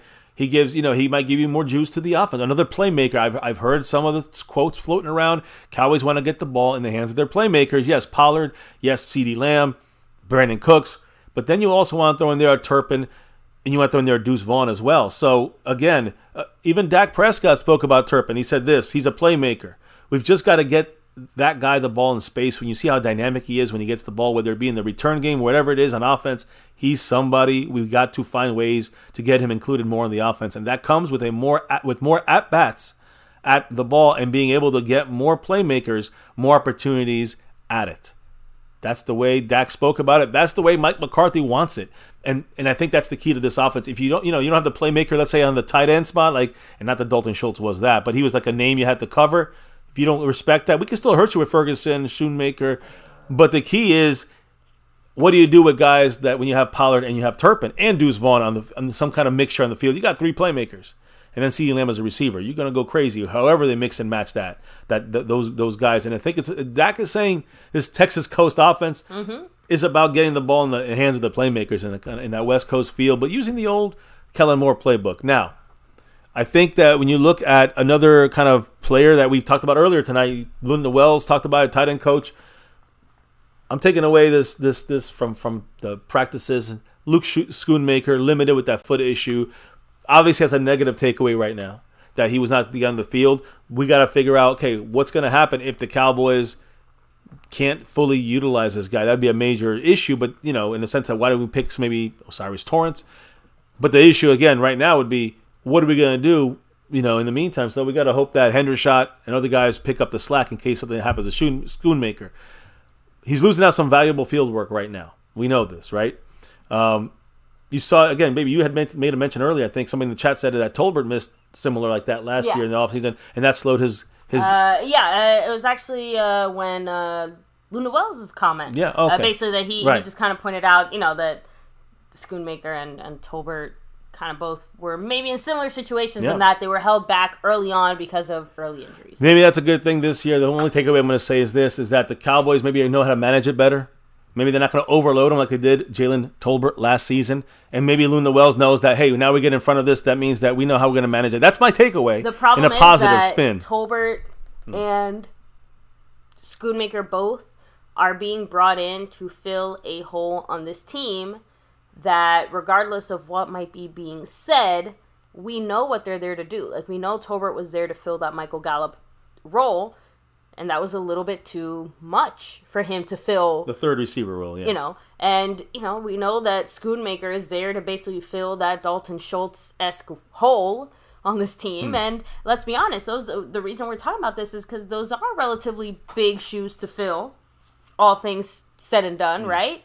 So, yeah, it's not ideal that the guy that we brought in to replace the guy that just left is now banged up and hurt. So, and in Tolbert's case, of course, it did add a little extra salt to the wound that the whole reason we brought him in is because of an injury on the other guy. So, for him to come in and get hurt right away, it's like, it was an extra stab to the heart. And that's got to show up. We got to make sure see what happens with that as we, go into continue this off season. And Schoonmaker must hit that field. We talked about it earlier. He must hit that field. We got the man Mark Hovsepian dropping that 1, 2, 3, 4, 5 on it. Much love to Mark, who's now up to 80 points on the Stream Boss. What do you have to say, baby, as he kicks in the door and says aloha? Mark said, it comes down to the O-line. Even though the coach wants to do a fast release, guys aren't always open, and the line has to hold up. I'm still hoping we nab a solid offensive guard. I'm with you here. Again, I talked about it earlier. We got 2 spots open, a kicker and a left guard. That's my hope for this offseason, the next 5 weeks. I think the Cowboys are. I've heard the Cowboys are looking in the kicker direction. I'm hoping left guard is another position of concern for the Cowboys before we get into training camp. We got Dwayne Broussard, the top dog, back at it with a 1, 2, 3 Dak drop right there. He had some thanks earlier on those on our videos, and he dropped another 4 on it. Baby, what did the man say? Go Cowboys! Go Cowboys! Thank you, Dwayne. Much appreciate love. you. Much love. And the family's coming out tonight. Again, guys, we had last night. We skipped it, but tonight we're back at it. And, give you the Fan Friday shout-outs. A lot of movement on the board. Much love to everybody here who's stopping by, hitting that like, subscribing to the channel. Notification bell, of course, tap to all videos. And yeah, we'll be doing our finale tomorrow to crown champions here, right? On the overall board, which right now is being led by Markov Sepian, right? We got Snug X jumping into second place. And of course, Skeptical Fan right there with him as well. And then, of course, right now we got the Cash App King. The Q Man jumped in the lead, and then Snug X said, I'm taking that Cash App crown. So that's how they're getting down, as David S. holds it down this entire week as the king of the Cash App and the sponsor of the week. Much love to all you guys. Markov Sepian, 76 points. There's a little quick commercial break, and a big shout out to those that make it happen here in MCF on the Nightly. So, baby, on that note, Schoonmaker talk there. I don't know if you wanted to add any more, or I could continue on this. I did want to read Rich's comment real quick, saying Karen Moron didn't know how to connect her players except Dak, and he was continuing to fantasize some side sausage action. So I agree. It's crazy to think about the fact that someone like Kellen Moore, who, arguably speaking, on paper, should be able to connect more with our players, right? He was just recently a player himself in the league. Age-wise, he's obviously much closer to our players' ages. And again, just I feel like a lot of his personal struggles, especially like as a backup player and all that stuff, like, I don't know. Now, I feel like it would have been an ideal situation to, like, I don't know, have him connect with our players, like you said. I agree. And it's strange, but yet I think Kellen Moore is like a robot. I think he's an analytical robot, and I think that's a thing. You know, the thing we're knowing now is a lot of these players saying, you know, little things trickling out. Kellen Moore, and not necessarily Kellen Moore made it this way, but when the offensive plays are not getting, McCarthy said the offensive plays were not getting set up until, you know, week 7, 8, 9 of the season. We didn't have them, you know, mastered yet or not. So that to me is a major problem for the Cowboys. And getting the offense fluid and moving and in tune with each other. When Kellen Moore cannot get things on the same page until week 6, 7, or 8, then that's a problem. Like, McCarthy wants it ready before. We gotta pause, guys. We got a crazy dog in the house. Oh, give me a surprise. She's attacking me, guys. What are you doing? I think she doesn't like us talking about. She's on crack tonight. God, you guys need to see this. She just jumped off like the top of our couch. I mean, she's going like 20 feet in the air. I can't. 1:30 in the morning. Baby, I don't know what the fuck is going on here. What started this? I don't know. She's been like this all night long. Okay, no, get back. No, Asha. I can't catch her. Guys, I'm sorry. This is what live radio, TV, podcasting, live streaming does. Oh, shit. Oh, she's going to hit me again, this dog. Sorry, guys. This dog is she's a. You got her. I got her. You got to remember, guys. This dog is. I'm chasing this dog on this couch. You can hear her. You can hear her breathing. Ready? You guys heard it, and you also heard Markov Sepian drop that 5 on it. The $5 holla, extending his lead with that 5. There you go. Baby, what did he have to say? There you go. He said with that $5 holler. Injury aside, we were depending on an athletic Jesus, this dog. tight end who could not use the athleticism as a receiver in college. So 17, 35 catches, that's not too good. And I agree. That's the thing, though. I think the Cowboys are looking at him as a replacement to Ferguson, and Ferguson's a replacement to Dalton Schultz. I think we could survive with that. And again, I think Hendershot will still take a lot of snaps this year as well. Yeah. Mr. Markov Sepian once again dropping that $2 holler here, extending his lead again. The man with the plan, trying to re-up himself there in the stream boss. What did he say? Oh, he said, "Don't be surprised if Ferg kicks ass." And then Schoon blocks. Hey, baby, I said that earlier tonight. Yep, you did. Mark must have been listening or reading my mind. Yes, Mark. Everyone's cracking up. So first of all, Cameron's like, "Is she fighting a pillow or something?" Bruce got the text that you said the dog heard y'all talking about the Eagles. Thomas Garrett said y'all mentioned Kellen Moore. She got pissed. That's what it was. Thomas, the superior Garrett. Yes, it was Kellen Moore talk. She went crazy. We're not talking Kellen Moore anymore, right, little one? She's now calm again. I'm worried if I release her, she'll just go crazy again. She'll go Kellen Moore on us. Ooh, man, that was interesting. We apologize. Should I edit that for the? I'm almost sad it wasn't happening on a visual camera live stream, just because it's hard to explain how this tiny dog jumps. They wouldn't see much. They would just see a white blur flying around. Like the blur above our heads. Look like a UFO.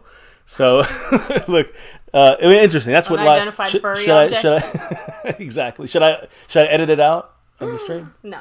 Okay, she wants to keep the doggy dog love. So, anyways, yes, I expect Ferguson to kick ass. I do. I expect him to be the starter, and exactly what you're saying. I said he would. I think Schoonmaker is more a blocker and rolls and then catches the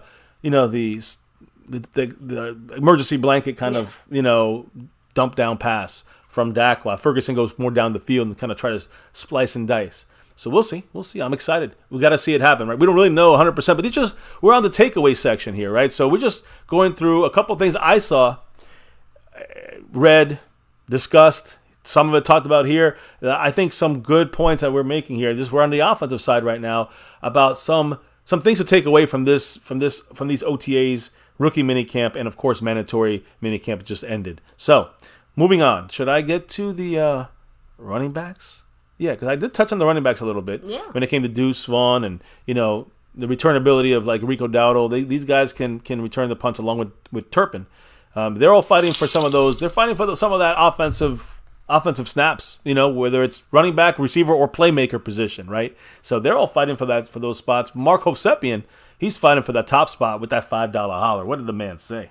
Oh, thank you, Mark. He said, "You don't use a second rounder for a blocker with Osiris there." Agreed. That's the clown show. I agree. Oh, Mark my words. The rise or fall of this team will be dependent on the O-line. And again, I know you said it earlier. I know the quick throws I mentioned, that's a way of kind of combating some of those issues. But I think what I've heard from Dak and this, Texas Toast offense is Texas Coast offense, I guess, not Texas Toast. See, I fell for it.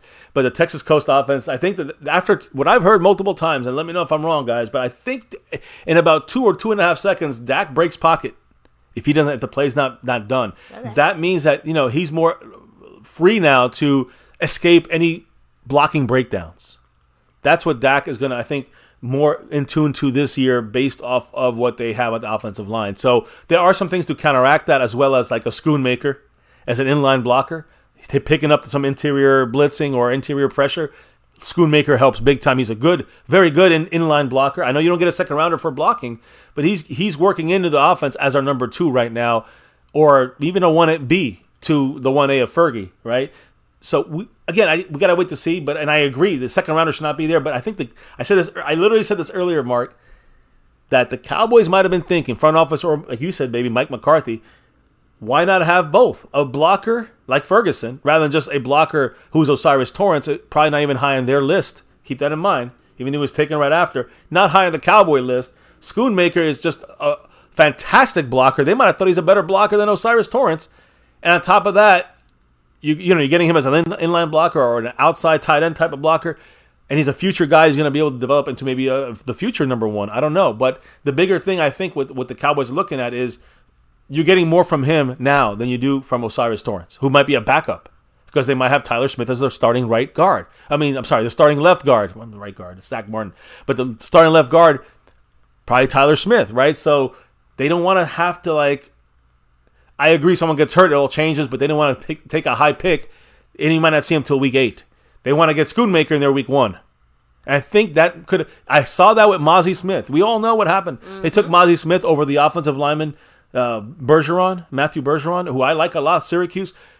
They were going to, but they said that Bergeron would probably be more of a backup this year, won't get much time to start, even at guard, because why? Why do you think? Because Tyler Smith, probably. That's what they know. They have to have Tyler Smith there probably the majority of the season. So I don't think the Cowboys were planning on thinking that Bergeron could start right away. So they went with Mozzie Smith, who can start right away and give you more when he learns and maybe develops as a pass rusher. And I think the same thing goes for Schoonmaker, who can block similarly to, I know it's a different position, but can block very well as a tight end, one of the better ones out there, and also gives you the receptions that you can still pull him from different. You can put him in different areas as a blocker, inline blocker, tight end, fullback, but he also a receiver. So you're getting 2 out of 1 immediately. That's my 2 cents. I don't know. I'm trying to make sense of it because yes, in the end. And I always do this for you there, Mark, it is the clown show. They do usually fuck it up somehow. But I'm trying to see all angles here, not just being ultra negative, but I am trying to be realistic. Some of it could be bad. Some of it might not be as bad as we think. Exactly what he said. We're going to see how this offensive line skip is going to affect this offense this year. Mr. Mark Hovsepian once again with that $5 holler. Mark. Boom. Shout out to you. And he said, if Jerry Jones thinks the Scoon is a better asset than Osiris, that's the essence of the clown show. Exactly, and that's Mozzie I think what they think. Is loads better than our current guys. I'm guessing. Yeah. Smith will get hurt. And again, I think that's the key there. Everything you said right there, Mark, makes sense when you include that last line. Now, without Tyron Smith getting hurt, the Cowboys front office, Jerry Yes, the clown show, they believe that Bergeron would have been a backup. They believe, not me, they believe that Osiris Torrance would have been a backup and Luke Schoonmaker is a pseudo-starter. I'm telling you what they think. They're not thinking about Tyron Smith missing games. You know what they're thinking when Tyron Smith misses a game? Yeah, Tyler Smith that go out there. We got Matt Farniok. And you know what that's called, my guy? That's called a clown show. Plain and simple. Clown show. Right? I mean, if you're thinking Matt Farniok's going to be the guy, then you get the clown show. We'll see. We'll see how this thing develops. Because when Tyron Smith gets hurt, that's when the clown makeup comes out. Agreed. So. All right. I'm sorry. I get so involved in this too. I feel it. But running backs, right? Right now, you got to wonder, are they going to add Zeke? We talked about Zeke being there. We know didn't Zeke appear June 1st, right? Mm-hmm. So Zeke was right out there, front and center, June 1st at the Star. We talked about the release of Dalvin Cook the other day. I mean, I think the Cowboys at most will go and get Zeke, but I truly think right now, and we saw Ronald Jones, Rojo, getting, the Zeke snaps, so to speak. You getting the short yardage snaps, it's Ronald Jones getting those, right? Pollard is the clear starter when he's healthy. Ronald Jones got most of those short yardage runs, those snaps, but so did Malik Davis, so did Rico Dowdle and Deuce Vaughn. They got a lot of snaps as well. A lot of that was in red zone. Quick passes to Deuce Vaughn, by the way, passing out of the backfield and getting the ball in Deuce Vaughn, similar to a Turpin at the receiver spot. So you see the Cowboys using that playmaker role, almost a playmaker position on our team. Yeah, two receivers and a running back and a playmaker. It could be Tony Pollard. It could be, Kevontae Turpin. It could be Deuce Vaughn. I don't know. Cowboys are cooking something up. And, of course, the major playmakers, like the CeeDee Lambs and let's say Brandon Cooks is. But the point is, are we going to add anybody? McCarthy said, quote, from a personnel perspective, I have great respect for his game regarding Dalvin Cook. He goes, player acquisitions, 365 days a year. I don't have any comment on anybody outside of our roster. So, to me, it's a no-go on Dalvin Cook. Maybe you get a Zeke for $2 million. I don't know, as a short yardage guy. If they don't like what Ronald Jones is doing, then they might bring in a Zeke if he's available for $2 million. You guys can feel me on this? Outside of that, it's Ronald Jones as the short yardage guy right now for the Cowboys. It seems, and maybe Hunter Lipke. Who knows? Mark Hovsepian in the house dropping that $2 holler. What did he say? He said, "Deuces are Little Train James. Jerry Jones is bozo." Yeah, he does sometimes look like a clown out there. Yeah, I mean, listen. Hey, we don't call it the clown show for nothing. Right? I'm looking. You don't have to necessarily dress like a clown to be a clown. And, no. And the clown show somehow manages to always. They don't look like it, but they got the clown makeup always at every turn. Look, Deuce Vaughn, I do like. Yeah, if we use them, the meaning of professional clown to a different level. Exactly. If we use Deuce Vaughn and Turpin, like Turpin, we used him horrible last year. If we use Deuce Vaughn like we used Turpin last year, we might as well cut him. I know that people are going to scream. I don't want to cut him. You got to use him right. And guess, we're just lucky that we don't have Kellen Moore in there anymore because he would have fucked that up. But Mike McCarthy is literally showing us he's trying to find multiple playmakers and throwing them on that field for multiple plays, not one play. Everyone knows it's a fucking trick play, a reverse, a receiver, throw, whatever it may be. My point is, McCarthy's working in these guys as more of the playmakers than it is, being very predictable. Let's just put it that way. Now, I know Mark talked about the offensive line. Let's talk about offensive line. That's a takeaway as well here.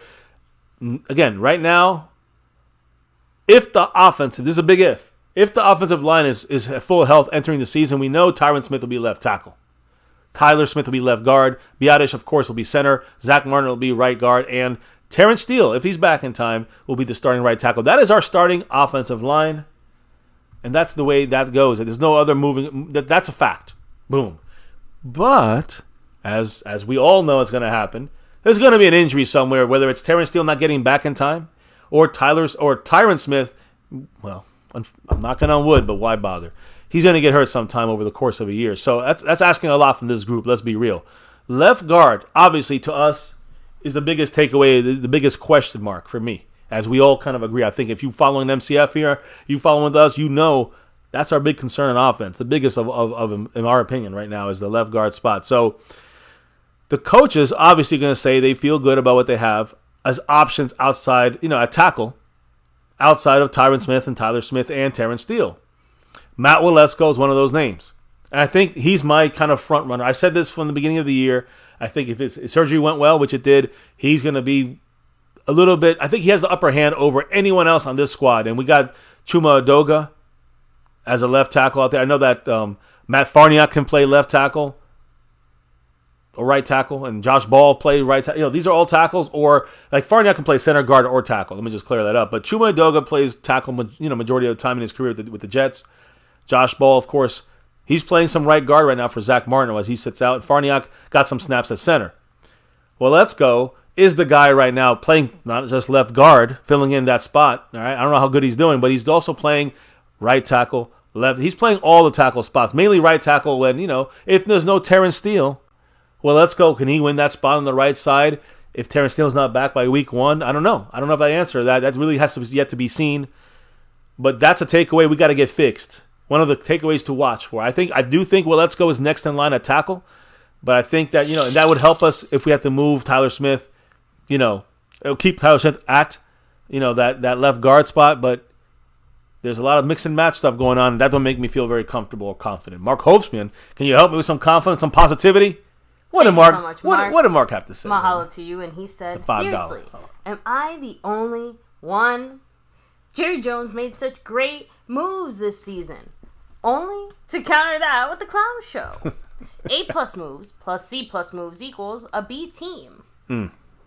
So sometimes you have to have the players overcome the shitty decisions from the front office or coaches. Sometimes that makes it a bigger thing to overcome, right? But you got to find a way if you want to win, right? And the Cowboys front office is making it harder for the team to be successful because of exactly what Marco Seppian just said. He also dropped a $2 punch. He dropped that $2 J. Lou holler. What did he say?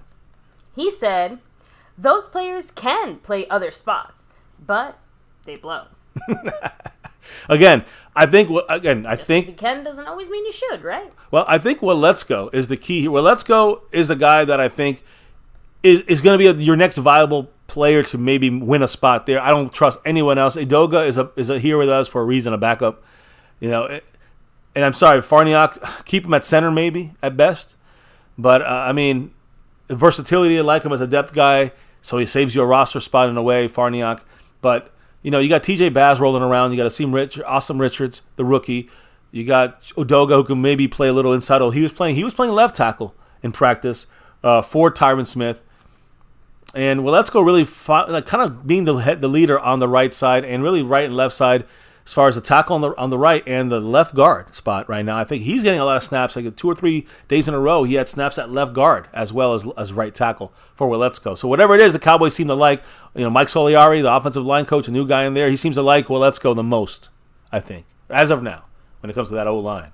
So again, I don't know any other thoughts about this in the chat about the actual offensive lineman as we move on. Again, just finishing my offensive takeaways. Now I'm going to go on defense here in a minute and finish up strong. Let me see. Harold Jones said, they said it's the Dak show from now on. Hey, it's always been the Dak show, but now that McCarthy has, I think, full reign. See what I did there? I see I think that we will be seeing what we really have been waiting for as far as the Dak show, right? A lot of all the great things about Dak, I think, elevated, hopefully brought up to an even higher level, and less of the things that maybe he doesn't do so well. So, oh man, you guys all crack me up here in the chat. So first of all, huge shout out to every single person who took time out of their nights to come and chill, hang and talk with us. No, just want to make sure we do the shout outs here real quick while I still have people here. Of course, shout out to the sponsor of the week and the Cash App King, David S., and a big mahalo to Mark Seppian, who is fully loaded up on that stream boss right up there. Yeah, so, again, I want to make sure I put the king up there, David S., who's leading the board right now overall. Oh, not leading the board. He's got the crown. He already won last week, guys. As you said, Sponsor of the Week and Cash App King. Much love to David S. Marco Seppian. By the way, fully loaded on the Cash App, 100 points. And as you see over on the above board there, the leader on the overall is the man Marco Seppian. On the overall board, coming for that Sponsor of the Week. The leader in this here Cash App side of things, it was first Jason Renfro, then it was Justin Quarles. Now, boom, Snug X. You know why he's here. He dropped that 5-0, that's Sean Lee, and he took the lead in the Cash App. Much love to all you guys in the house. As we go down, again, I've got a couple more last things here to say about the defensive side of things and some takeaways on defense. But, I believe we're going to have a fantastic defense this year once again, like we had the last 2 years. And then you guys asked me the other day for a kind of a long shot. I forgot what we call it all the time. But it's basically like a thing that's probably not going to happen, but it's a... I'm saying it so poorly. There's a word for it. I mean, I don't know what you mean. I don't know what word it is you're looking for. And now all I can think of is like what, long shot. No, like we unlikely. No, you guys call it every week. We get our bold prediction. Bold prediction for the year, and that was I would never guess that. Our defense will be, like the last defense like ours would have been like the Baltimore Ravens of 2000, and that's a bold prediction for me as far as our defense. Well, I'll take some real takeaways away in a moment. First, hitting up the man with the plan from Hawaii. Fully loaded and in first place, Marco Seppian, another $5 holler. Ooh, thank you so much, Mark. You know what he said? Our line, when not injured, had serious issues. We can't depend on backups who have proven jack. No. I trust Farniok for a series or two. 1 or 2 games, though? That's a problem. Hell no. And I agree. And again, that's I'm on the same boat there with Mr. Marco Seppian. I mean, Farniok they'll find, the Joneses and the Clown Show will find a way to make Farniok feel for them like he's fantastic. He's definitely more than enough that we need. I got guard, and we save a spot because he plays center and guard, and we don't need as much depth. That's the way the Joneses will figure it out in their mind, and then it ends up shooting us in the foot later. $2 holler right there, I just noticed. Yes, and from Mr. Marco Seppian. No way Dak fails. He has so much talent around him. And again, I think it comes down to the play calling. If it matches up to what I think it's going to be, Dak will not fail. I agree. Now, defensively, and we talk about a takeaway. Baby, you mentioned this literally today about what Zach Martin said. I know we're going from defense to offense here, but what Zach Martin said about our number 1 pick, first round pick here, Mazi Smith. Now, Ken, takeaway, guys, without question, Mazi's getting a lot of snaps with the starters, as you see from our short. He's out there lining up in the 1 tech, 0 tech, and 3 tech, 2 tech, 3 tech spots all over the place, interior on that defensive front in the trenches. So Mazi Smith, guys, again, 6'3", 325 pounds, and he looks it. He's a big guy. But we're still waiting to see his immediate impact. I believe the takeaway is he's getting, again, good shape. He is healthy. He's in good shape. He looks the part at what's on film, according to the Cowboy coaches.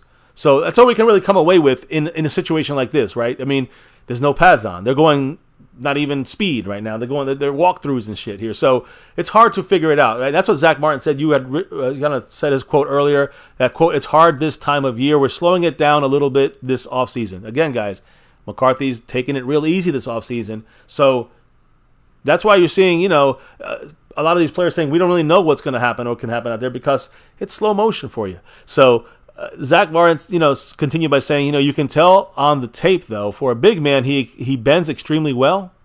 Obviously, very, very strong. Everyone knows that, and he's going to be a great addition to our team.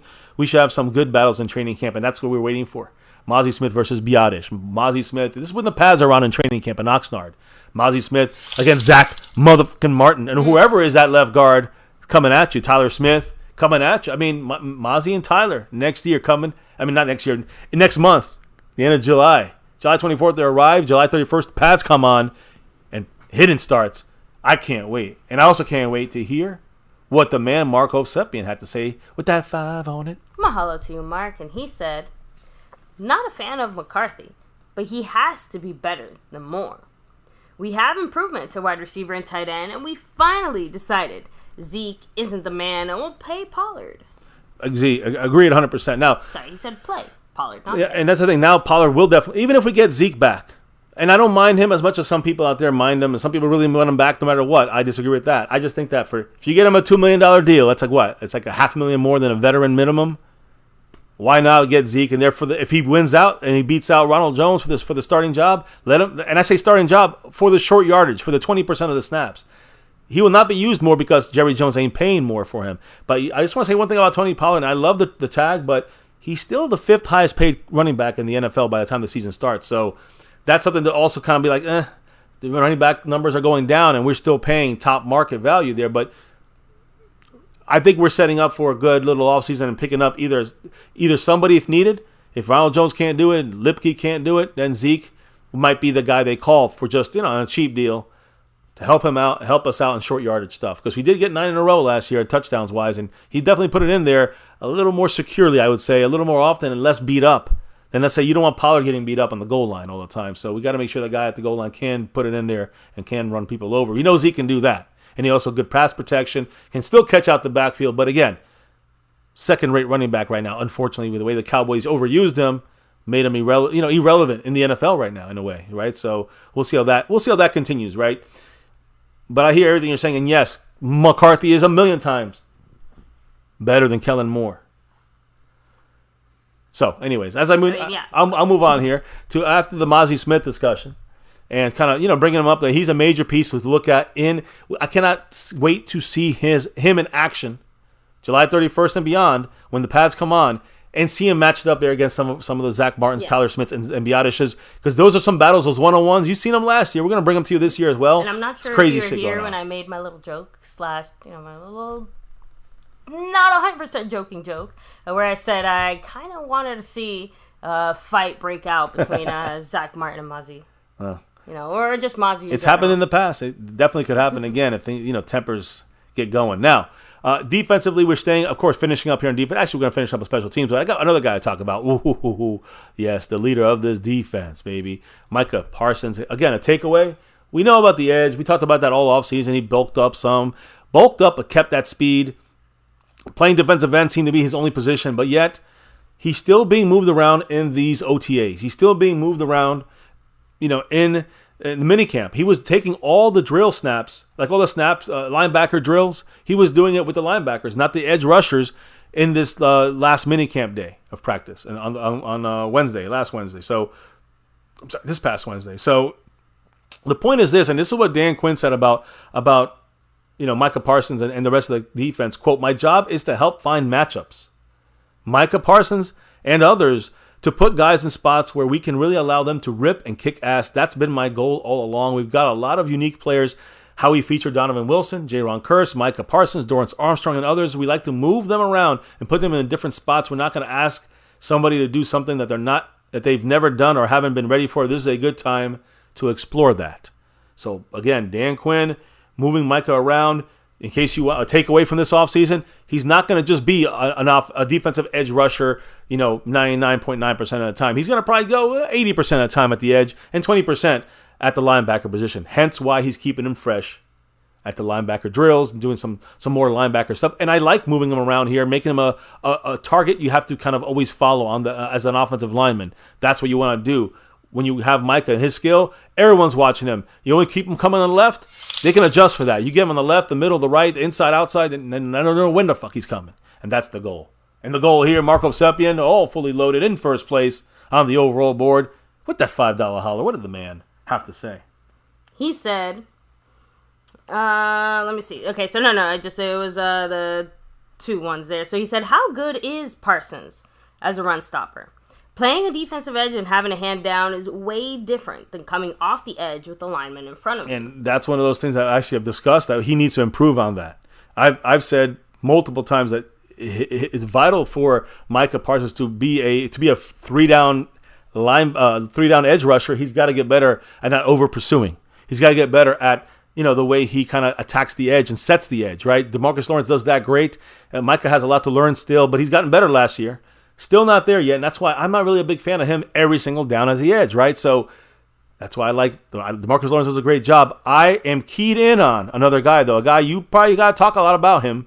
I'm always talking a lot about him, and I have a lot of confidence in him, and that's Sam Williams, taking this another takeaway. It leads me right to my next takeaway. Sam Williams, if he learns how to be an edge setter, and can still have that pass rush ability we know he's going to be able to bring and keep getting better with every day, every season, then I think you're seeing your next starting edge rusher over here, a 3-down guy next year. Sam Williams as a 3-down guy. This year, getting those snaps up, getting the percentage of snaps in a game up, and I think that's going to be a big help to Sam Williams. That's one of my big takeaways on that side of things. And, Micah, linebacker, edge rusher, interesting to take some of these takeaways from this. But I also want to talk about the leadership. Some of these guys will need, a lot of guidance. I mean, even Micah to some extent, right? But we talked about Brandon Cooks in the receiver room and the addition there. What about this guy, Stephon Gilmore? Stephon Gilmore, guys, another guy added into this, traded for him for 5th rounder, and immediately already has helped this team on defense. The cornerback squad, I'd say definitely the best in the NFC. The whole NFC, Trayvon Diggs and Stephon Gilmore, that duo. And we're like maybe second in the NFL behind the Dolphins, maybe, the Jets. So either way, when you look at Stephon Gilmore, what he's helped us with already, Dan Quinn said, when we traded for Stephon Gilmore, I got 10 to 12 calls and texts saying, DQ, this is your kind of guy. You're going to love this guy. And he said, that told me a lot. And then in my first interaction with him, just knowing how hard he works and seeing the connection he has with Trayvon Diggs to start, and then with some others, he said, it was a huge deal for me. It says, not only do I have all this knowledge, but I'm willing to share that wisdom. That's a really important thing for coaches to do, but for a veteran ball player to be able to do that, if they have the ability to share it. And that is what Brandon Cooks did on offense, and that's what this guy right here, Stephon Gilmore, is doing in the cornerback room, which is a major, major plus for everybody. I mean, you're getting the talent and you're getting the leadership all in one. The way that just those two names that you've mentioned have elevated the offense and defense respectively, man, you really do get Something sense special. of the plan already just by the way that they fit in here. And honestly, these plans are the types of plans that we can get excited about. So, just throwing that out there. Yeah, these are tangible things. Guys that have proven it, like Brandon Cooks and Gilmore. It's not like we're talking like, they might do it. No, they definitely help the entire That's team. why it's easy to feel very secure in our Feels expectations good. of what they're going to do, right? Yeah, they're fitting in fantastic with Brandon Cooks with the receiver room and the offense, as we already talked about Dak and all the stuff going on there. And then, of course, Gilmore helping Trayvon, fitting great with Trayvon Diggs, meshing great day one. I love it. We love it. The defense loves it. Dan Quinn loves it. So one last guy here to talk about, baby, and that's not necessarily the picture here, but it's about what he represents. And a takeaway from this training camp is kicking. So again, we don't know why the Cowboys have not even started yet. Why wouldn't you get a second kicker now? You got 2 spots open. Why wouldn't you have gotten a kicker this week and try them out? Get a little bit of a head start. Try these guys out and get get an idea about some competition here. No. Don't know why they're doing this, but Tristan Vizcaino handled all of the kicking duties during the OTAs, during the minicamp. Now, he had some really good days, that's true, but most kickers should find those if you're a veteran guy. He's a veteran. Not that good, though. Again, he was 7 of 9 in his field goal attempts. On Wednesday, he was 8 for 8 on Tuesday. His longest was 55 yards. So why are the Cowboys waiting? And according to Stephen Jones, now I should pop Stephen Jones on the screen now, since we're talking about kicker here, but let me throw Steve Jones, as he hates to be called. Steve Jones said this about the kicker position, quote, "We don't see the guy that we want to trigger on yet. We'll work through that. But the Cowboys are planning to have at least 2 kickers when training camp starts." So, again, Better. I mean, that's the hope from my side. And I also say, just like Marco Sepien, we've been saying here all the time, I want to see a left guard in here in the mix. To go and battle for whatever we got to battle for on there, because for some reason I just don't feel comfortable and confident yet. Depth-wise, I know our starting 5, but really that's going to move around this year. What happens when it moves? Then I get a little shaky. That could stall out our offense, cause major issues, and maybe an injury. Knock on wood, it doesn't. But those are the risks you take when you fuck around with the offensive line. So, anyways, I've talked my brains off here, baby.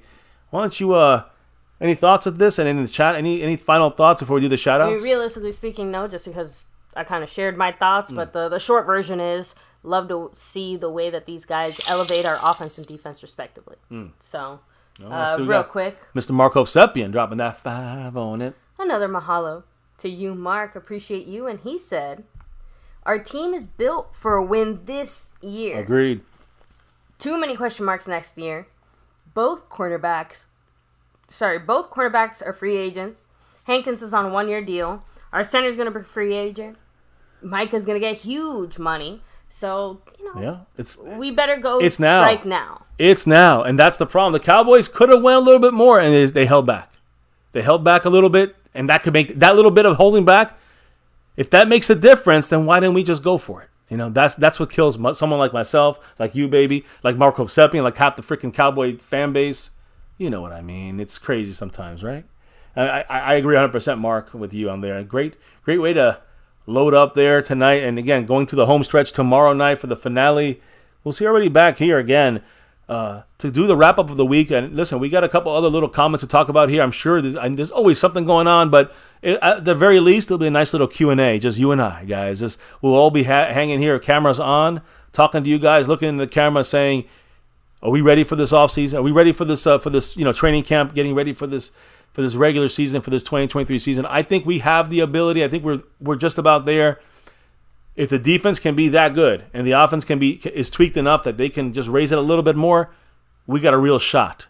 But wouldn't it have been good to say, hey, our offense will definitely raise it up if we had gotten this player and that player? And we definitely would have been at that level. Why do we take big ifs? That's the big question I have. And that, again, according to my guy here, Mr. Marco Seppian, as we say it here, it is the clown show. That's the clown show part. We're almost there, and instead of taking that next step, it's just like we're going to go with our guys. Matt Farniok for the win. Clown show. You know what I mean. Anyways, baby, wrap it up. Let's roll it. Again, first of all, huge shout out to everybody here chilling and hanging with us. Yes, Take a second, hit like, subscribe, hit the bell, follow us on all social media at MyCowboysFamily. Hop in the Discord. The link for that is in the description box down below. That's right. But please make sure to give an extra special shout out to Mark Seppian there. Much love 100 to you. points Awesome on the stream 100 trying points. To take over as the next overall leader. Yeah, right? he's trying to be that sponsor of the week. He's in first place as we speak, and also in first place currently in the Cash App, SnugX. You know him. You know why he's here. Much love. He's always repping that star over everything. And of course, if you guys don't forget, of course, David S., sponsor of the week and the Cash App King. He took it over last week, repping it this entire week. Much love to the man, David S., as we have the finale tomorrow. He came in last Sunday. We'll see what happens this Sunday. Will Marco Seppian hang on, or David S. take it with a surprise entry, or one of our other ballers in here like SnugX, Skeptical Fan, Dwayne Broussard, Lincoln Kane, Jason Renfro, and on and on. So finish up strong, baby. Who's in the house? Shout them out, and let's do a good night. It's a 2-hour stream tonight on a Fan Friday, Saturday, Super Saturday live stream. Rolando Rodriguez, have a great night. Of course, the man Marco Seppian. Yeah. SnugX, you know why he's here. We all know. Harold Jones, much love to you. Harold Jones. Marco Seppian, again, just an extra shout out there for you. Let me see. Mark has Harold Jones, hello and hi. Mark's all over the chat right now, man. He's it's colored all different. See, nice. Richard Scotty, have a great night. Choctaw right. Montana 808, much love to you. Yeah, Miss Montana in the house. Thomas Garrett, the Superior. Garrett, Harold Jones, what's up? Let me see. You guys like my cartoon face? So, I know I do. So, Cameron, what's up? Mary Alvarez, much love. Mary. Let's see. Why you Dwayne Broussard, the top dog, of course. Yes. Stephen White. Tyler. Mike Aldana. Harold Jones. Thomas Garrett. The Superior Garrett. Of course. So, I'm just trying to make sure I got all the shout-outs here. Eric Black, Richard Scotty, Tyler, Rolando, Mary Alvarez, have a great night. So, yeah, that's as far back as I can go. Let me make sure to come back down. Marco Seppian in the house there with the Aloha all. As we get ready to drop out, baby, why do we do this here? Like crazy fanatics. My Cowboys fan. Why do we do this each and every night here on MCF? It's that navy blue, that silver too, and that star over everything. Win, lose, or draw, good, bad, or ugly, here we always rep that star over everything. And here on My Cowboys Family, in a couple of weeks, it'll be 6 years on YouTube, guys, and beyond. You know it. So much love to everybody once again here, rocking it with us. Appreciate everybody here on the nightly. And baby, never forget the number one thing here, my Cowboys family, here, now, and forever. As always, go Cowboys. Let's get that 6 and beyond. Let's get it, guys. Thank you all for dropping the knowledge in the chat all night long. Cannot do this without you guys back and forth in discussions. Also humbled by your love from above, all you guys. And yes, I'm shouting you all out right now. Dwayne Broussard, Skeptical Fan, the Q-Man, Justin Quarles, Snug X, and Mark Hosepian. Thank you all, guys. Truly can't do this without that side of things as well. For as long as we do it here, basically on the nightly. On that note, though, baby, all good things got to come to an end. And tonight, before we drop out, clock out officially for the night, and relock, reload for tomorrow's finale show, what must we do before we drop out of here for the night? We gotta drop the beat. Oh, yeah. The beat's been dropped, guys. Thank you for rocking here with us on another one on a Super Saturday. Not a Fan Friday, a Super Saturday live stream. Thank you all again.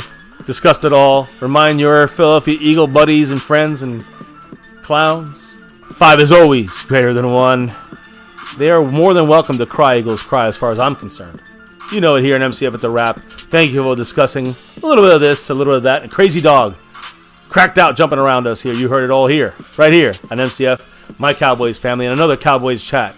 Talked about, heard from these players, heard from the coaches. Got some takeaways as we, kind of get out of these phase 1, 2, and 3 OTA / minicamp. And now we're headed for training camp, baby. Can't wait. And you guys be here for the whole ride as we enter our year, finish our year 6 on YouTube, right here on MCF, where it's always about that navy blue, that silver too, and you know it, that star over everything. Never ever forget the number one thing right here on My Cowboys Family. Never forget. Appreciate you guys. We can't do this without you all. As always, guys, stay safe. Much love. Join us tomorrow for the finale. Peace. And never, ever, ever forget. Go Cowboys!